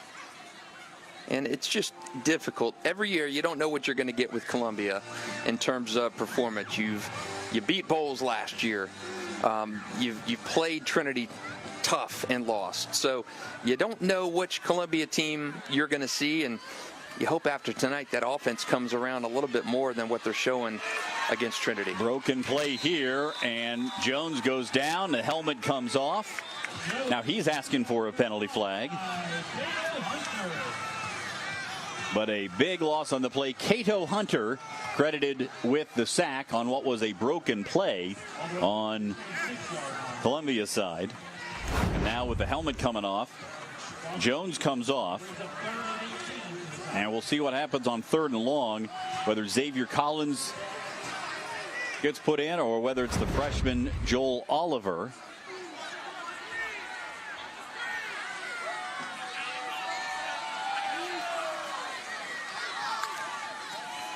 Third and long. Oliver in there as a freshman, dumps it off short, and nothing doing. Well, we talked to Brian Allen, and we asked him what happens if Jones has to come out of the game. And he said he thought that Collins might have a chance to get in. He was going to be evaluated. He had been cleared for some light practice, but you see 14 there on the right and not in the shoulder pads. So it was the freshman Joel Oliver instead.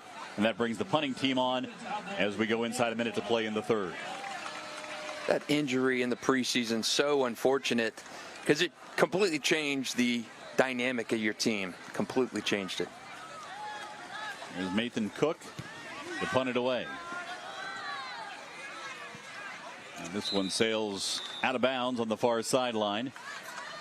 And they'll mark it at the 45. So with 31 seconds to play in the 3rd quarter, Trinity Christian continues to hold on to that 21-0 lead in what has been a very impressive performance by the Trinity defense since the beginning of this game, and a very impressive 2nd quarter offensively for the Conquerors. Your offense is completely remade basically in the week from the kickoff classic to week 1.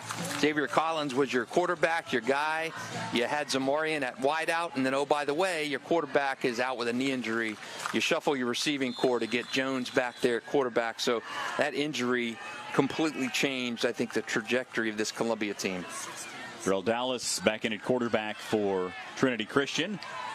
Flag comes in as he tries to keep the play alive. And couldn't find anybody, and now down he goes. Flags raining down from all over the place.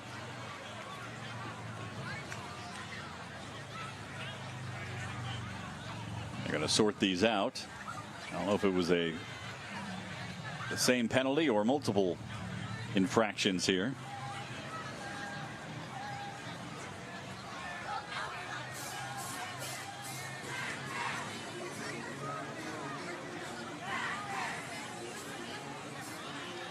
We mentioned the upcoming schedule for Columbia. 2 fouls on Trinity Christian. After this week, Zephyr Hills Christian next week for the Conquerors, as you take a look at the injured quarterback Xavier Collins, sophomore over there. They'll play at Riverside and then Episcopal and Kip Bold City before finishing the season at Fletcher.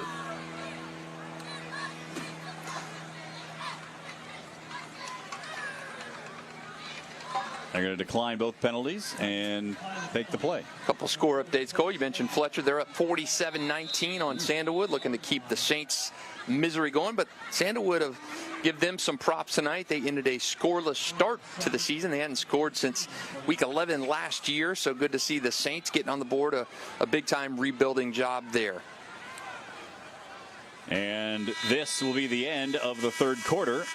21-0, Trinity with the lead as it was at halftime.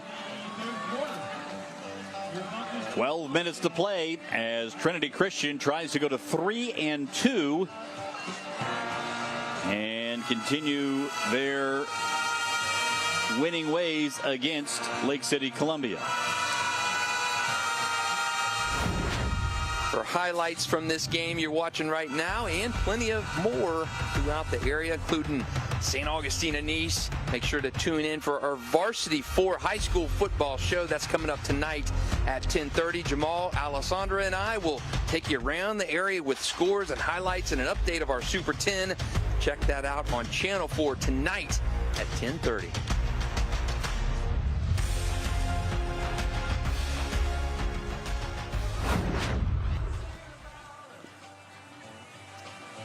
That is a tall task for Lake City, Columbia as they try to come back against Trinity Christian here at the start of the fourth quarter.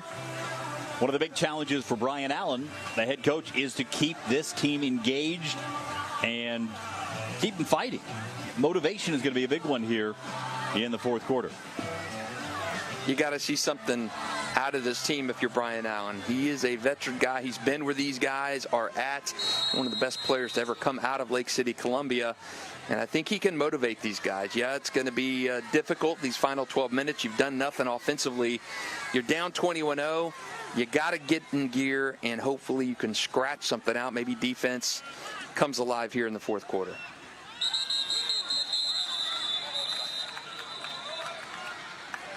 Dallas on the carry. Underwood and Henry.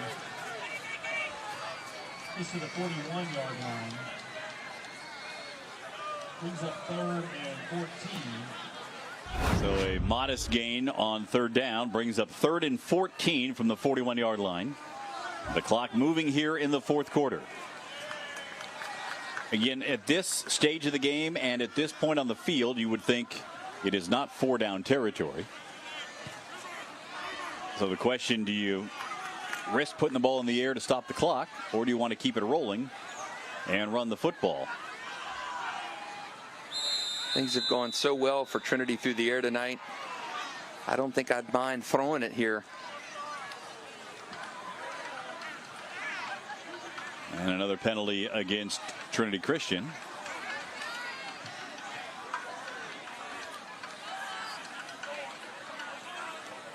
So the delay of game call makes it an even longer third down opportunity here.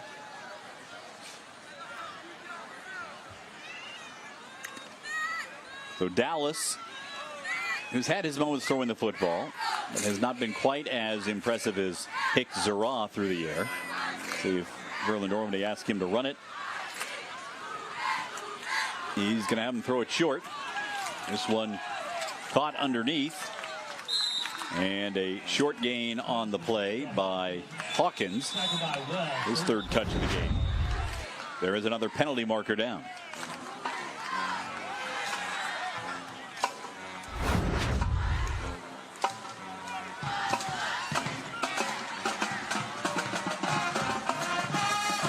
Pick up the flag. Going to be 4th down.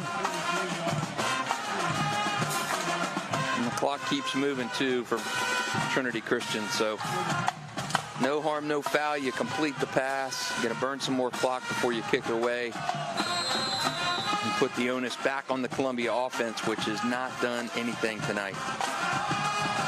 Benton Edge back to return this one. Joel Haney will punt it away for Trinity Christian. A little bit of pressure. He got it away. Good punt. It sails to the near side. And they mark it out at the 26. 10-14 to play in the game. It has been all Trinity Christian tonight. if you take away the pick six, Justin, even without that, you've seen some pretty impressive drives by Trinity to be able to work the ball down the field. Really surprising considering how good this Columbia defense. Yeah, really everything through the air. You've had a couple solid runs, but between Hicks Zara and Terrell Dallas, the quarterback position has been opening things up for this offense and getting the ball in the hands of those receivers, and everything has been set up by the pass. Zamarian Jones going to throw it on first down for Columbia. Trying to find somebody. Now he heaves. And a leaping catch made, but did he get a foot in? Tyron Caldwell.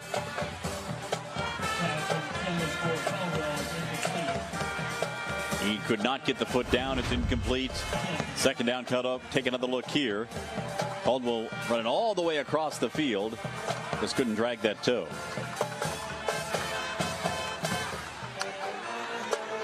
That pressure has made life miserable back there for Zamorian all night.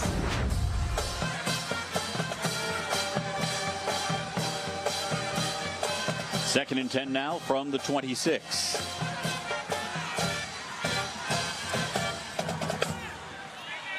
And Jones misfires again, trying to get it to Antonio Davis, who was the nearest receiver. You can see Jones not as comfortable throwing outside of the pocket as he is from inside of the pocket. And when you consider, again, it was just a couple of months ago, he was thinking, hey, I'm going to be one of the key receivers for this team.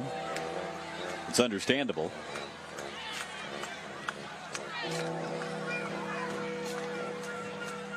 Verlin Dormady really had glowing words to say about this Columbia defense. And for his offense to have scored a couple of touchdowns and then gotten the pick six, he would be very pleased with this performance tonight. Now whistles at the snap.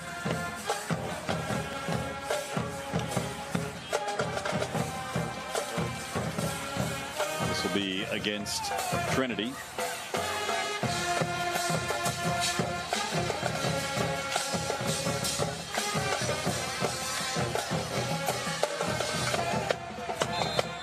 Last year, Trinity had some struggles as well. They lost 3 games in the regular season, but then got hot at the end of the year, got all the way to the Final Four before losing to Clearwater Central Catholic. And here's a dump off to Caldwell. Caldwell has a first down. Tyron Caldwell up to the 45-yard line. And you have to think in the back of his mind, Verlin Dormany's thinking, hey, just get to the playoffs. Learn some lessons for these young players along the way like they are learning tonight. And then see if he can take his chances. I think that's exactly it. And, you know, Verlin, when we talked to him the other day, said something very similar to that. Hey, these guys are learning. They're young. We're coaching them up. But by the time we get to the playoffs, they're not going to be young. They're going to be coached up. They're going to have gone through 10 games in the regular season. These sophomores aren't going to be sophomores anymore.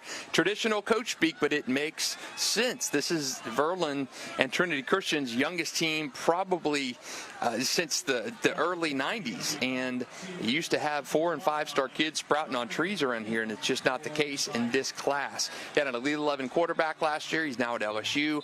You're running 2 quarterbacks now, and it's just a completely different look. So I think the build and develop is something that they have really emphasized here at Trinity. By the way, an ineligible receiver downfield. That's why this play was called back.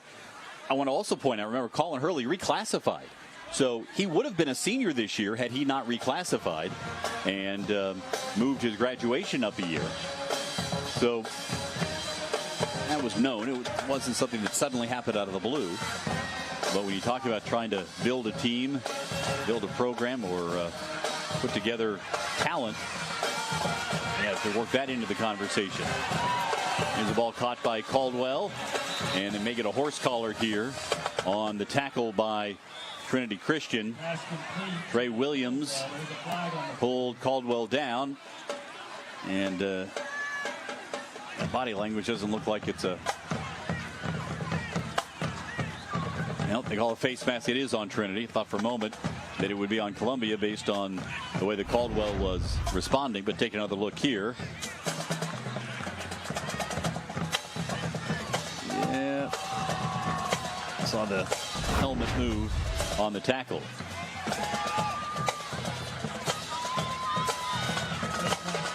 Yeah, talking about how to develop a young team, one of the things that Verlin Dorminey has discussed is that they went back to a lot of the basics in practice. You're blocking and tackling. They start every Monday and Tuesday with a physical part of practice, Oklahoma drill, something like that, to try to get them used to it. And some of these young guys had not had that kind of physical experience in the game of football before, playing middle school or JV, what have you. But when you have 8th graders, 9th graders, 10th graders, start to create an environment where they're ready for the physical aspect of the game. And you don't get that in a year like last year. You can stagger the guys, the development. But when you have such a senior-heavy team like Trinity had last year, you don't have the Terrell Dallases and the Hicks Zaras getting in there and getting those reps because you got a guy in front of you, an Elite 11 guy. So important that these guys get these reps now. Jones to throw it. Long way to the far sideline. Caught but out of bounds once again. You're getting the reps in the first month of the season that you probably would have liked to have gotten last year for these guys, if you're the coaching staff. And you're just having to use this time as the developmental time before you get into that crunch part, the district part of your schedule, which is going to determine your playoff path. And right now, Trinity answering that call. You're positioned to be 3-2 at the midway point of the season with 2 losses to 2 of the best teams in the area in Reigns and Bowles. And again, Riverside coming up in a couple of weeks will be a good test for this Trinity team, and then Fletcher at the end of the year for sure. But a chance for a veteran coaching staff to continue to see a team ascend as the season progresses. Jones under pressure here. Got it away, and it's dropped. Had an open target, but Antonio Davis couldn't haul it in.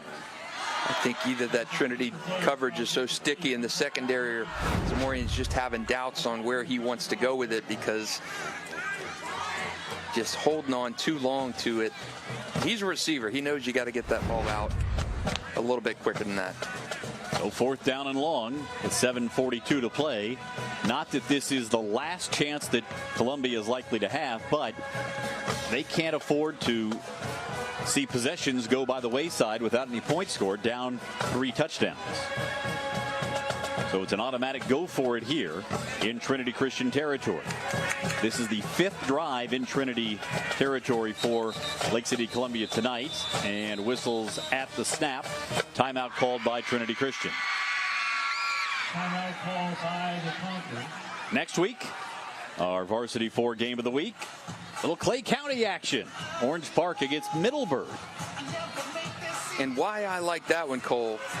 Middleburg, not a team known for that football prowess, especially really since 89-90, since Alan Hall was there. They had a nice spurt in 2003, I believe, but this is Middleburg's best start this year. They're putting it on Ridgeview tonight. They're going to move to 5-0, which will be their best start since 1989. Great start for Ryan Wolf. He's really done a fantastic job rebuilding that Middleburg program. They're coming off a playoff year. Orange Park in a little bit of a state of transition. They're getting beat by Bartram Trail tonight. Probably going to enter that one 1-4, but a Clay County clash nonetheless. I like what Ryan Wolf has done at Middleburg. A lot to be proud of there. Going to be a good win next week in Clay County, Cole. I love it when you see a program that hasn't had success start to put things together. And particularly in a community like Middleburg, we support that program so well and that school. It'll be fun to see how that all plays out next week on our game of the week. Here's 4th down and long. Jones to throw, has a man wide open, and a leaping catch made by Benton Edge. He's got a 1st down inside the 20, and Lake City Columbia is in the red zone. big conversion here. Little a la Camden Fryer kind of grab there. Not the best throw. And Vinton Edge goes up and grabs it. And the play I saw Camden Fryer make on the other end of the field at Trinity a couple years ago, keeping this Columbia drive alive. And they're trying to avoid being shut out for the first time since 2020 against Madison County, a streak of 46 games. We'll see if they can put it in the end zone and avoid having that donut in the score column on the way home. Near the 7-minute mark of the fourth quarter. Zamarian Jones to throw it on first down. Looking to the end zone, and this one is dropped. Through the hands of Edge this time. He was well covered. Had the opportunity to make the catch, but he couldn't haul it in.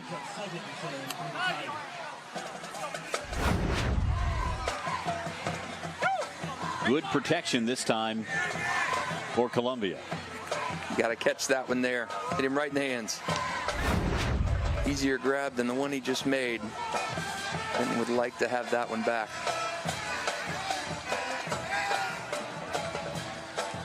Jones returns from the sideline.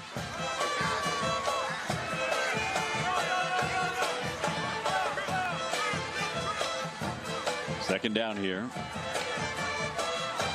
Still enough time where the running game could be utilized. But they've got to get points on this drive, and it really needs to be a touchdown. Jones gonna run it out of bounds after a gain of a couple.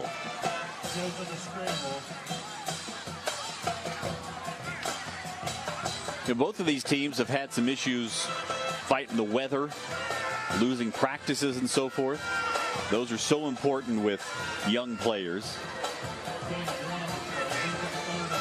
Especially with the changes on offense. The injury happened at quarterback in the preseason classic where Xavier Collins was gone right around that time. So you're talking 5 weeks now. You've had to break things in. It's different. Zamarian Jones at QB. Jones stepping away from pressure. Still being pursued, now throws, and this one is incomplete. Trying to find Edge in the back of the end zone. You know, one of the comments that, Bear's making here is to talk about Verlin Dorminey and his career. You know, he's been coaching as a head coach for 34 years. He would love to get a 10th state championship. And how much longer will a guy continue to coach? He says he's told these 10th graders that he wants to see them through. He wants to see this very talented but young sophomore class all the way through. So this season and 2 more at least, and then he'll sort of reassess. But there's a lot of wisdom on that sideline. Fourth down now for Columbia. And whistles blown at the snap. It was probably going to be a first down on a little misdirection to Kyron Caldwell.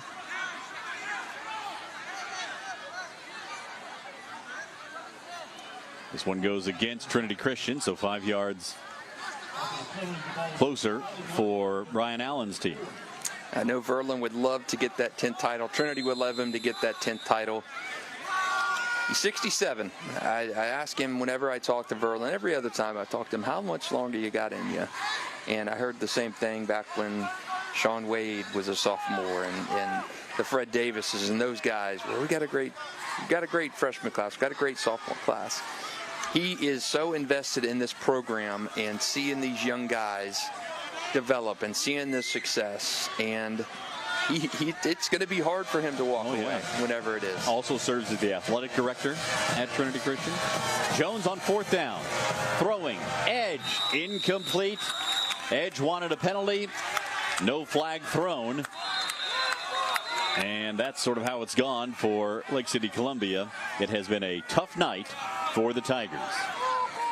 Great effort tonight by this Trinity Christian defense. This is going to be, if it holds, 6 minutes, 24 seconds left, but it's the first time Columbia has been shut out since 2020.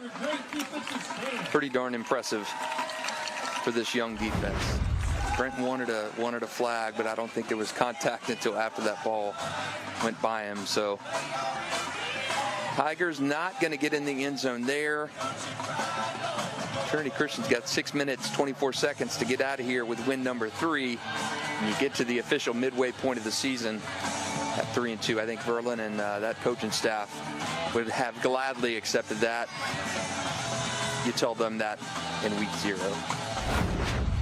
We will talk about this game and quite a few others next week on our Varsity 4 podcast. Sponge Franklin and I come to you each week on Monday or Tuesday to talk about the week that was, the week that is, and a topic on the high school ranks. You can find that wherever you get your favorite podcasts or on the sports tab at News4JAX.com. There is Verlin Dormany, middle of your screen, and he has sent out Hicks Zara to pilot this drive at quarterback. We'll hand it off, and running up the middle, got a couple yards from the freshman Micah, the 8th grader Micah Anderson. I keep thinking he's such a young player, and he is, but he's an 8th grader, eligible to play since the middle school and high school are all in the same school here for Trinity Christian. You see that in a couple of places. The last running back that I recall making a big impact as an 8th grader for Trinity Christian, Trayon Webb, who's now, of course, at Florida. Trayon was an institutional guy here. You talk about foundational players, guys who come up through the system. And Mr. Trayon Webb was exactly that. Second down now as the clock approaches the 5.5 minute mark. Again, they throw to the tight end. Hires has a first down. Boy, has he come up with some big catches tonight. Man, all 3 of his catches have gone for first downs. Nearly a touchdown on his first one of the game, down to the 1. We talk about the young receivers, but Lennox Hires, the senior out there, getting it done. Another big grab for him and kind of the safety valve out there for his 2 quarterbacks. Old reliable. You can find a tight end who you can go to at a key moment. Looks like he might have taken a shot there on the shin or the leg. Myers has come over to the sideline for the moment. 5 minutes to play. Something dramatic would have to happen for Columbia to have a shot to come back off of this one. And the handoff up the middle. Nothing doing in the running game for Micah Anderson. Cole, we've seen 3 superb games of the week, and I think our streak of that tonight, of these games going down late in the 4th quarter, has come to an end. An impressive performance, though, from Trinity Christian. Just took the drama out of this one. About a 5-minute burst in the 2nd quarter, and took the suspense out of this one that we've seen the first month of the season in the games of the week. Second down and 12 for Trinity Christian. Zara going to throw it, and incomplete. Try to get it to David Wright. Good to see him back in the ball game. Zara's pass intended for Wright falls incomplete, brings up 3rd down. A little surprised they threw it there and stopped the clock. We've had so much success throwing the ball, not as much running it. So I get why they're doing it, but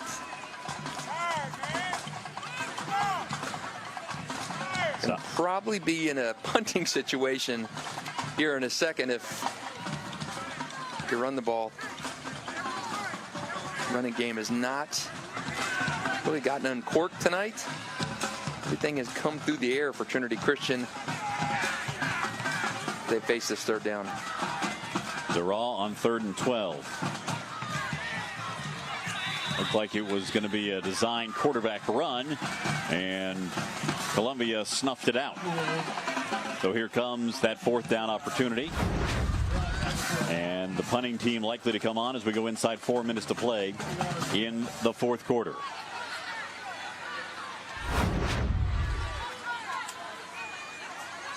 Zara staying out there. And he will be the personal protector here for Joel Haney.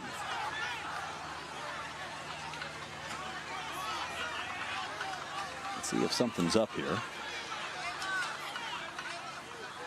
Zara calling for it. And they snap it back to the punter. Annie's kick is picked up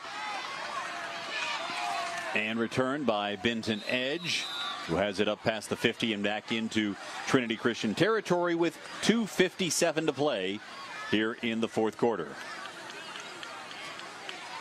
Good time to remind you that we've got a lot of sports on CW17 going on at all times. We've got NASCAR, the Xfinity Series, going on right now on CW17. Tomorrow, college football Saturday and the ACC on CW17. And if you like golf, we've got Live Golf for you, too. You can catch out all those on CW17. Just a click away on that TV dial. And just 2:57 away from a Trinity Christian win, as Lake City Columbia unable to find the end zone thus far. Jones throws it short, caught, and breaking away. Here is Brandon Lovett. Lovett has found the end zone. There is a penalty marker down. Let's see what this one's all about. But Brandon Lovett, the freshman receiver, has scored a 47-yard touchdown.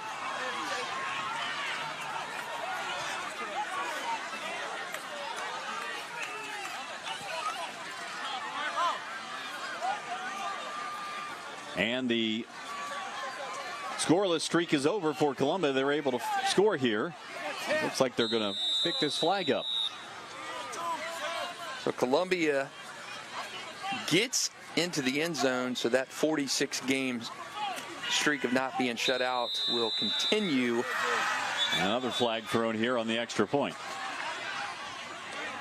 The kick was good from Nathan Cook. But Laundry on the field again with 2:43 to play.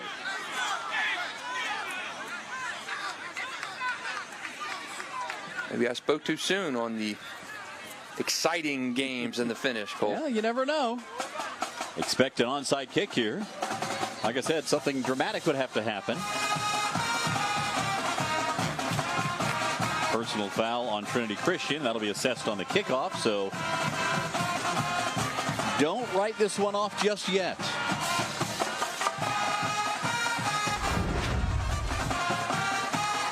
Another look at the touchdown. Brandon Lovett. We talked a lot about young players. He's a freshman. Able to break tackles there. And then the speed to the edge.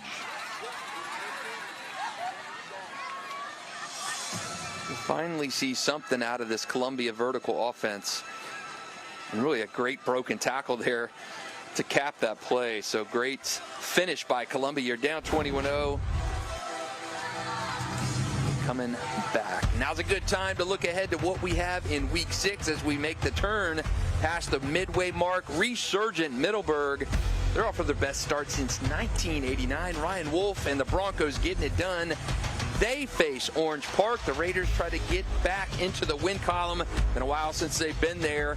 Orange Park and Middleburg in a Clay County showdown. That's coming to you next Friday night on the Varsity 4 Game of the Week.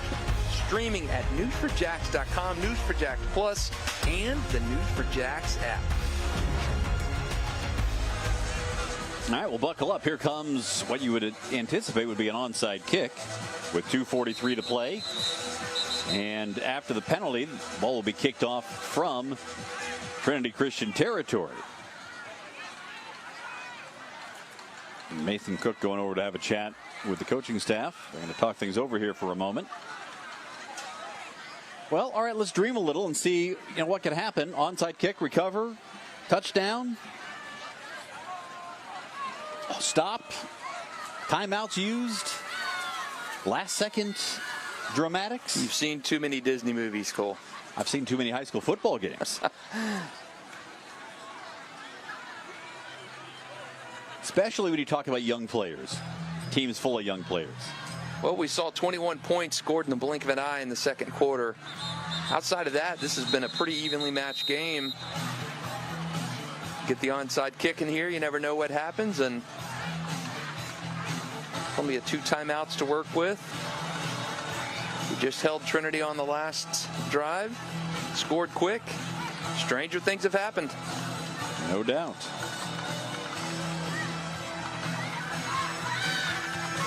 Titan Davis is out there on the kickoff team, the defensive end.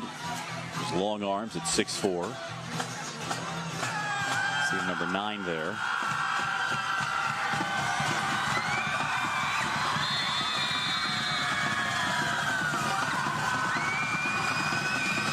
Here comes the onside kick, we think. A low line drive. Bounces off one Trinity player and covered up by the Conquerors.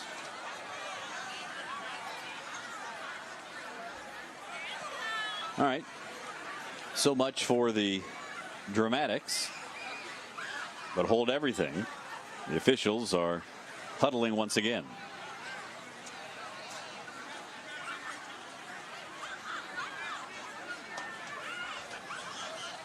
Procedure call against Trinity Christian. So we'll kick it again. See if you can see where it was here. Not really sure where the flag came in unless somebody was lined up offside. But nonetheless, we'll get another kick with 2:39 to play. So Columbia, for the moment, the faint hope has been revived. And it's kicked off from the 40 now.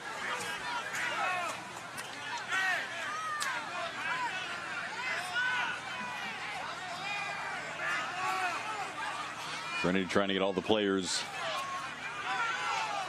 behind the 30. It'll be the same kind of line drive onside kick or something else. Nathan Cook. Little chip shot, bounces up, it's free, and I believe Columbia has recovered. They have. They have recovered. Hope remains for Columbia. Was wondering if we would see that get 10 yards. It looked like it did. I don't think Trinity touched the ball. Darius Lane, I believe, recovered it, number 2. Take a look here. Onside kick recovered by the Tigers. Yeah, I don't think anybody from Trinity maybe just got a hand on it, trying to reach out there. But this one isn't over yet. Disney movie or no. Columbia has it. Inside the 30-yard line of the Conquerors. Jones, a lot of time. Throws and completes it. Caught by Caldwell inside the 10 and down at the 8. And out of bounds with 2:24 to play.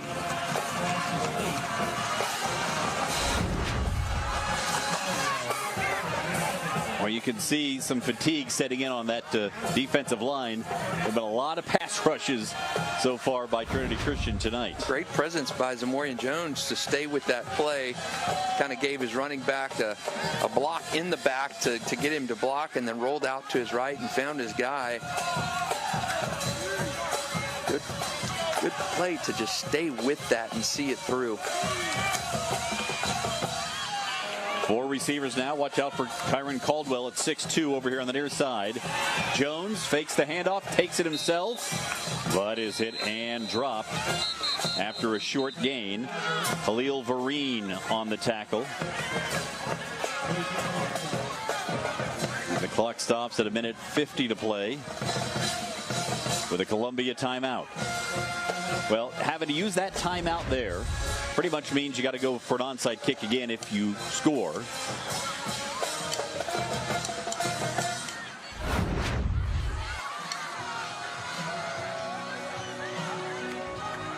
Having that second timeout would have given you a little bit of flexibility and asked your guys to play defense and had a little bit of time to work with had Trinity maybe thrown a pass, had an incomplete. But with one timeout left, it's certain onside kick time. Well, and that's a situation as well that a veteran quarterback might just throw it out of the back of the end zone and not try to make too much of the play on the ground, knowing that the seconds are as important as the yards right now. But instead, you've got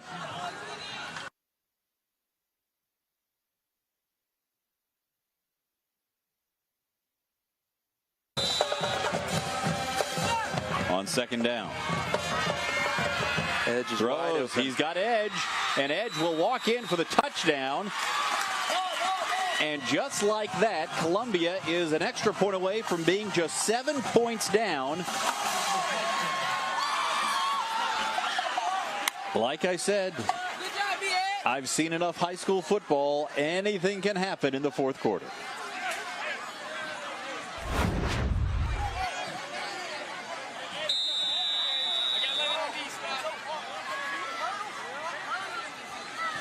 There are some truths about older high school players, juniors and seniors. They've been in the weight room more. They've physically matured, and they've been through the battles. Extra point by Nathan Cook. He is good. 21-14 with 1:43 to play. And another onside kick likely in the waiting. What a fourth quarter here. And you could catch highlights from this one, shaping up to be an excellent finish on our Varsity 4 high school football show at 10:30 tonight.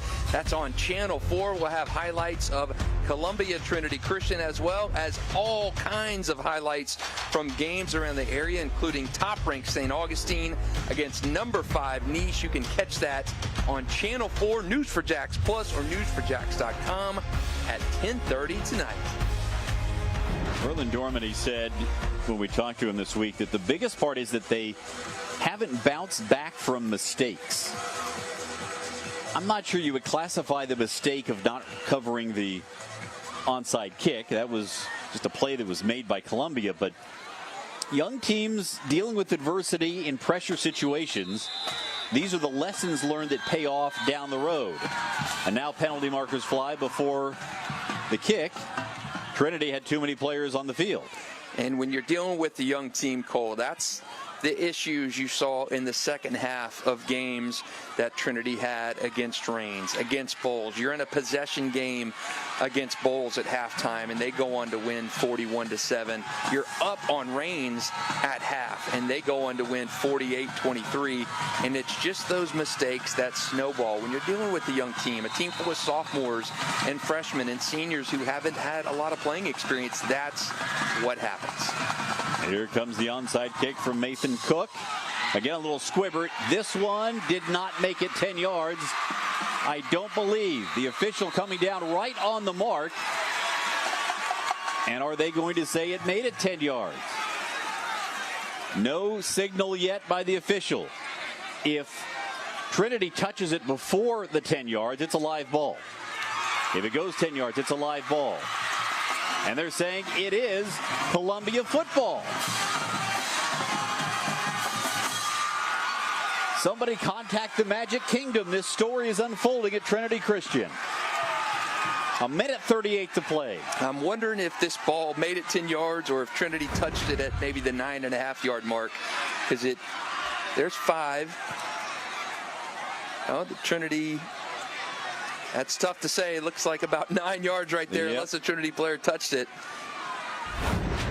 Yeah, it looked to me like it was touched by a Columbia player before it got the 10 yards.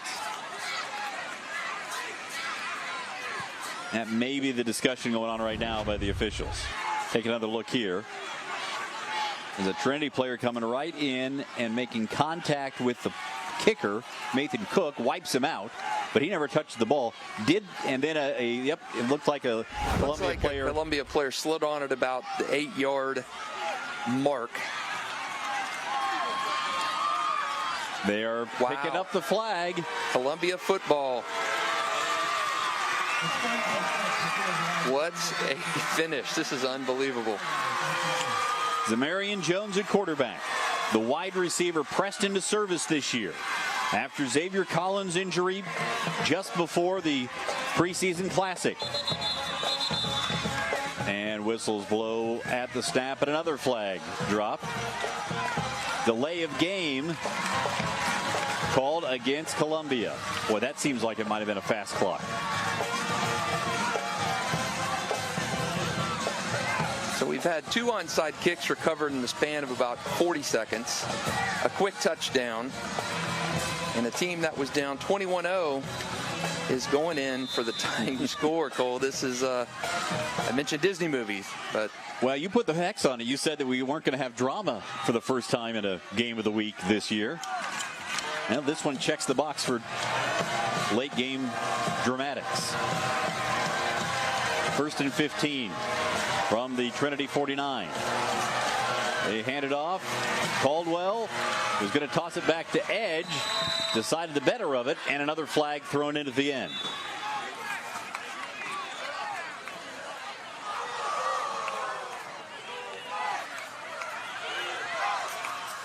Those Trinity fans nervously awaiting.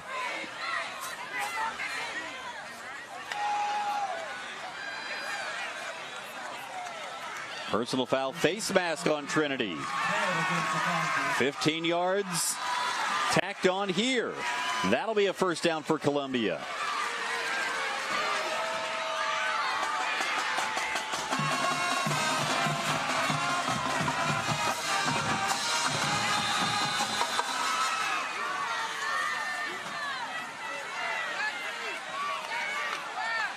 Dorman can't believe it. Look at that look on his face.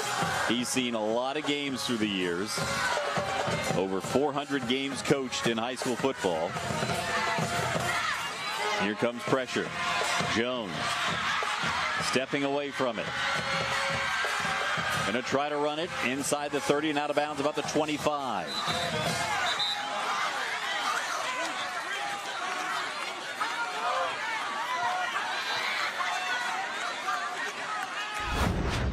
Minute 19 to play. Mention all the pass rushing opportunities for Trinity in this game. They've had a lot of guys in the backfield, but you can also imagine there are some tired legs from some of these young pass rushers. And I think you have, for 3.5 quarters, you have really set the tone in this game, and I think that's where you talked about the size of these schools and these programs, that size discrepancy when you're a Trinity Christian going against a Reigns, which is a larger school, a Bowles, that's a larger school. You will see that. Even Trinity teams years ago, you'd see that against the Bufords and the IMGs. Quick throw from Jones, caught by Antonio Davis. He's got a first down at the 20-yard line. A minute 14 to play. Columbia still with one timeout to utilize. Trying to come back from 21-0 down in the fourth quarter. Justin Barney had mailed this one in. I had already clocked out for the night, Cole. And here we go, inside a minute to play. Edge in motion. Jones. Going to run it again, and out of bounds, stopping the clock with 44 seconds remaining.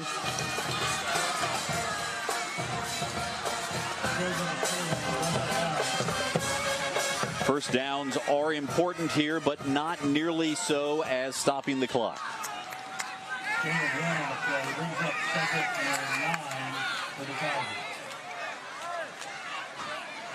He stepped out of bounds, they say, at the 19, so just a gain of a yard by Zamarian Jones.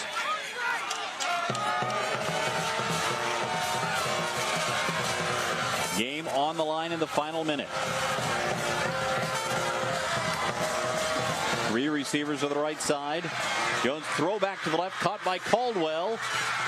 Fell down, nearly, got up, and got to get out. Tackled. He was in bounds. You got to get out of bounds there. I don't know why you try and fight and stay in bounds.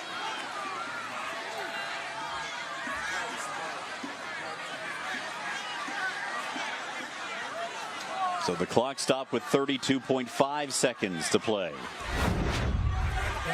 We'll take another look here. If you don't slip there, you're probably he was getting down the first there. down. Yep.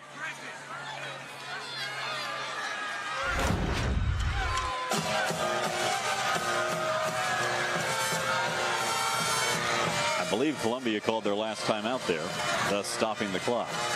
Third down now for Jones. And wrapped up, still pushing. And now with 22 seconds left.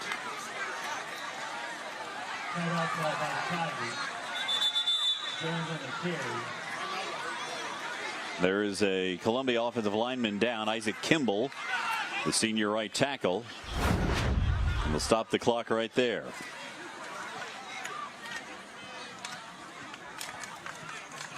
Give credit to Terrell Pinkney. Had a sack earlier in the game. But Jones able to fight his way forward. Columbia now out of timeouts.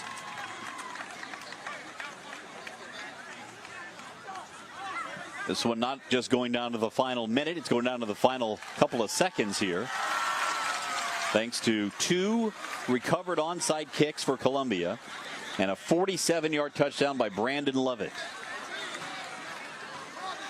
Folks looking at scoreboards are going to be surprised to see how this one It has been a great game here in the fourth quarter. You can check out all the other scores from around the area by hitting that QR code on the screen right now.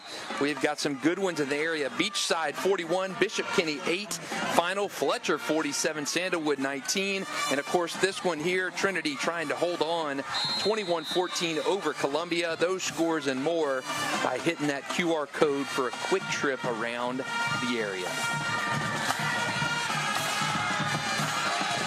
All right, well, here you go, 4th down. Columbia can get a first down about the 10-yard line, just inside. Here's Jones, going to run it himself, has a seam. Ooh, this one's going to be close. They're going to have to stop the clock here for measurement. No, they're going to say first down. They gave him first down, so 17 seconds left here. Jones trying to rally the troops back to the line of scrimmage with no timeouts remaining. They're going to run a play, it appears. Jones, nope, just a spike from the shotgun formation. The two-handed spike stops the clock with 12.5. It'll be second down and goal from just inside the 10. Here's that first down run from just a moment ago. Need to get it just to the 10-yard line. Boy, did Marion Jones fight for it to keep his team and their hopes alive here in the closing seconds. Just as we expected, Cole, a great game of the week that's come down to the wire. We called it, and that's why we picked this one, right? Well, your prediction was for a very close game. That's right. Before, when you made your picks in there. Here we go. 12.5 seconds left. Probably time for 2 more plays.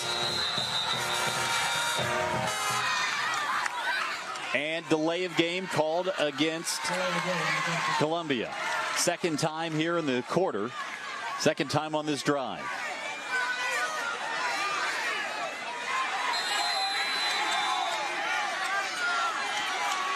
Not a lot of urgency getting lined up right here for Columbia. Now a late player running on for Trinity. And timeout called by the Conquerors.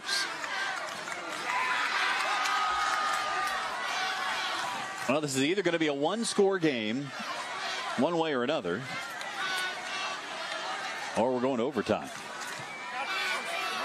Well, at this very end zone several years ago, Cole, there was a 31-30 game, and Trinity Christian scored and went up 31-30. Columbia scored. Trinity scored in overtime first. They went up 31-26, 31-25, and Columbia, instead of going for the tie to force a second overtime, they went for 2 at this very end zone that they're going in right now. They did not get it stopped at the goal line. Trinity Christian holds on 31-30 in overtime. So, hey, could we see a repeat of something like that? 12 seconds to play. Zamarian Jones. Pressure comes. He escapes. Running out to the right. Throwing to the end zone. Intercepted. Picked off by Trinity Christian. And that will do it. A thrilling end to this one. Jatai Flournoy with the interception in the end zone to seal the victory for Trinity Christian in what went from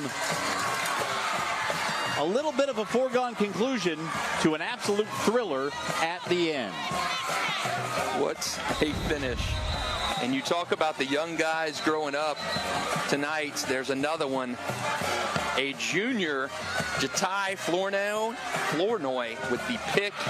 Wisely gets down, and that clinches another good game of the week. Just like we said, Cole, down to the wire. And Trinity Christian, I said it early in the game, and I say it now. These young guys of Trinity Christian grew up tonight. You muscled up in the fourth quarter when you had to. You're up 21-0, and then you get into a game where Columbia could potentially win the game if they score and go for a 2-point conversion. But, man, Trinity Christian, you like what you see if you're Verlin Dormany. Probably going to need to take a Malox after that one, though. I believe they're going to put a couple of seconds back on the clock here. And because Flournoy ran it back out of the end zone and went down about the 1-yard line, Trinity Christian's going to have to move the ball forward, or at least go as far as they can to move it forward. How many seconds? 4 seconds. You see the ball there resting just outside of the 1. They're going to put 4 seconds on the clock here. Well, he's fortunate he didn't go out of the end zone and then go back in it like we saw in the Jaguars preseason game. Terrell Dallas takes the knee. Had enough room to do that, and there is the final gun. Trinity Christian holds on, 21-14. The Conquerors go to 3-2 on the season. The Columbia Tigers fall to 2-3.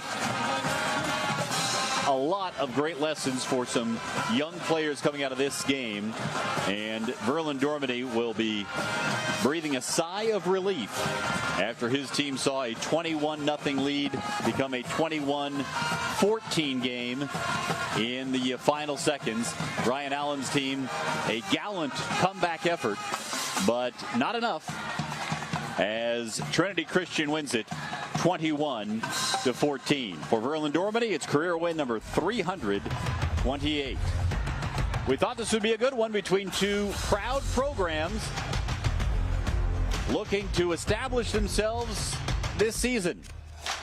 And when it did come down to it in the final minutes, Trinity Christian made enough plays to hold on to the victory.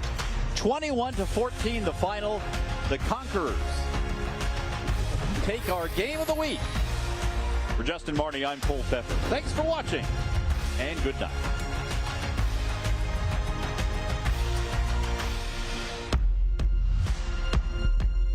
It's Friday night, where student athletes play with nothing to lose, chasing greatness, building bonds. And whole communities come together under the lights to witness passion, pride, and moments they'll remember for the rest of their lives. This is football, high school football. There's no tradition like it. And we're here to support it. Farron Farah is proud to sponsor Varsity for Football.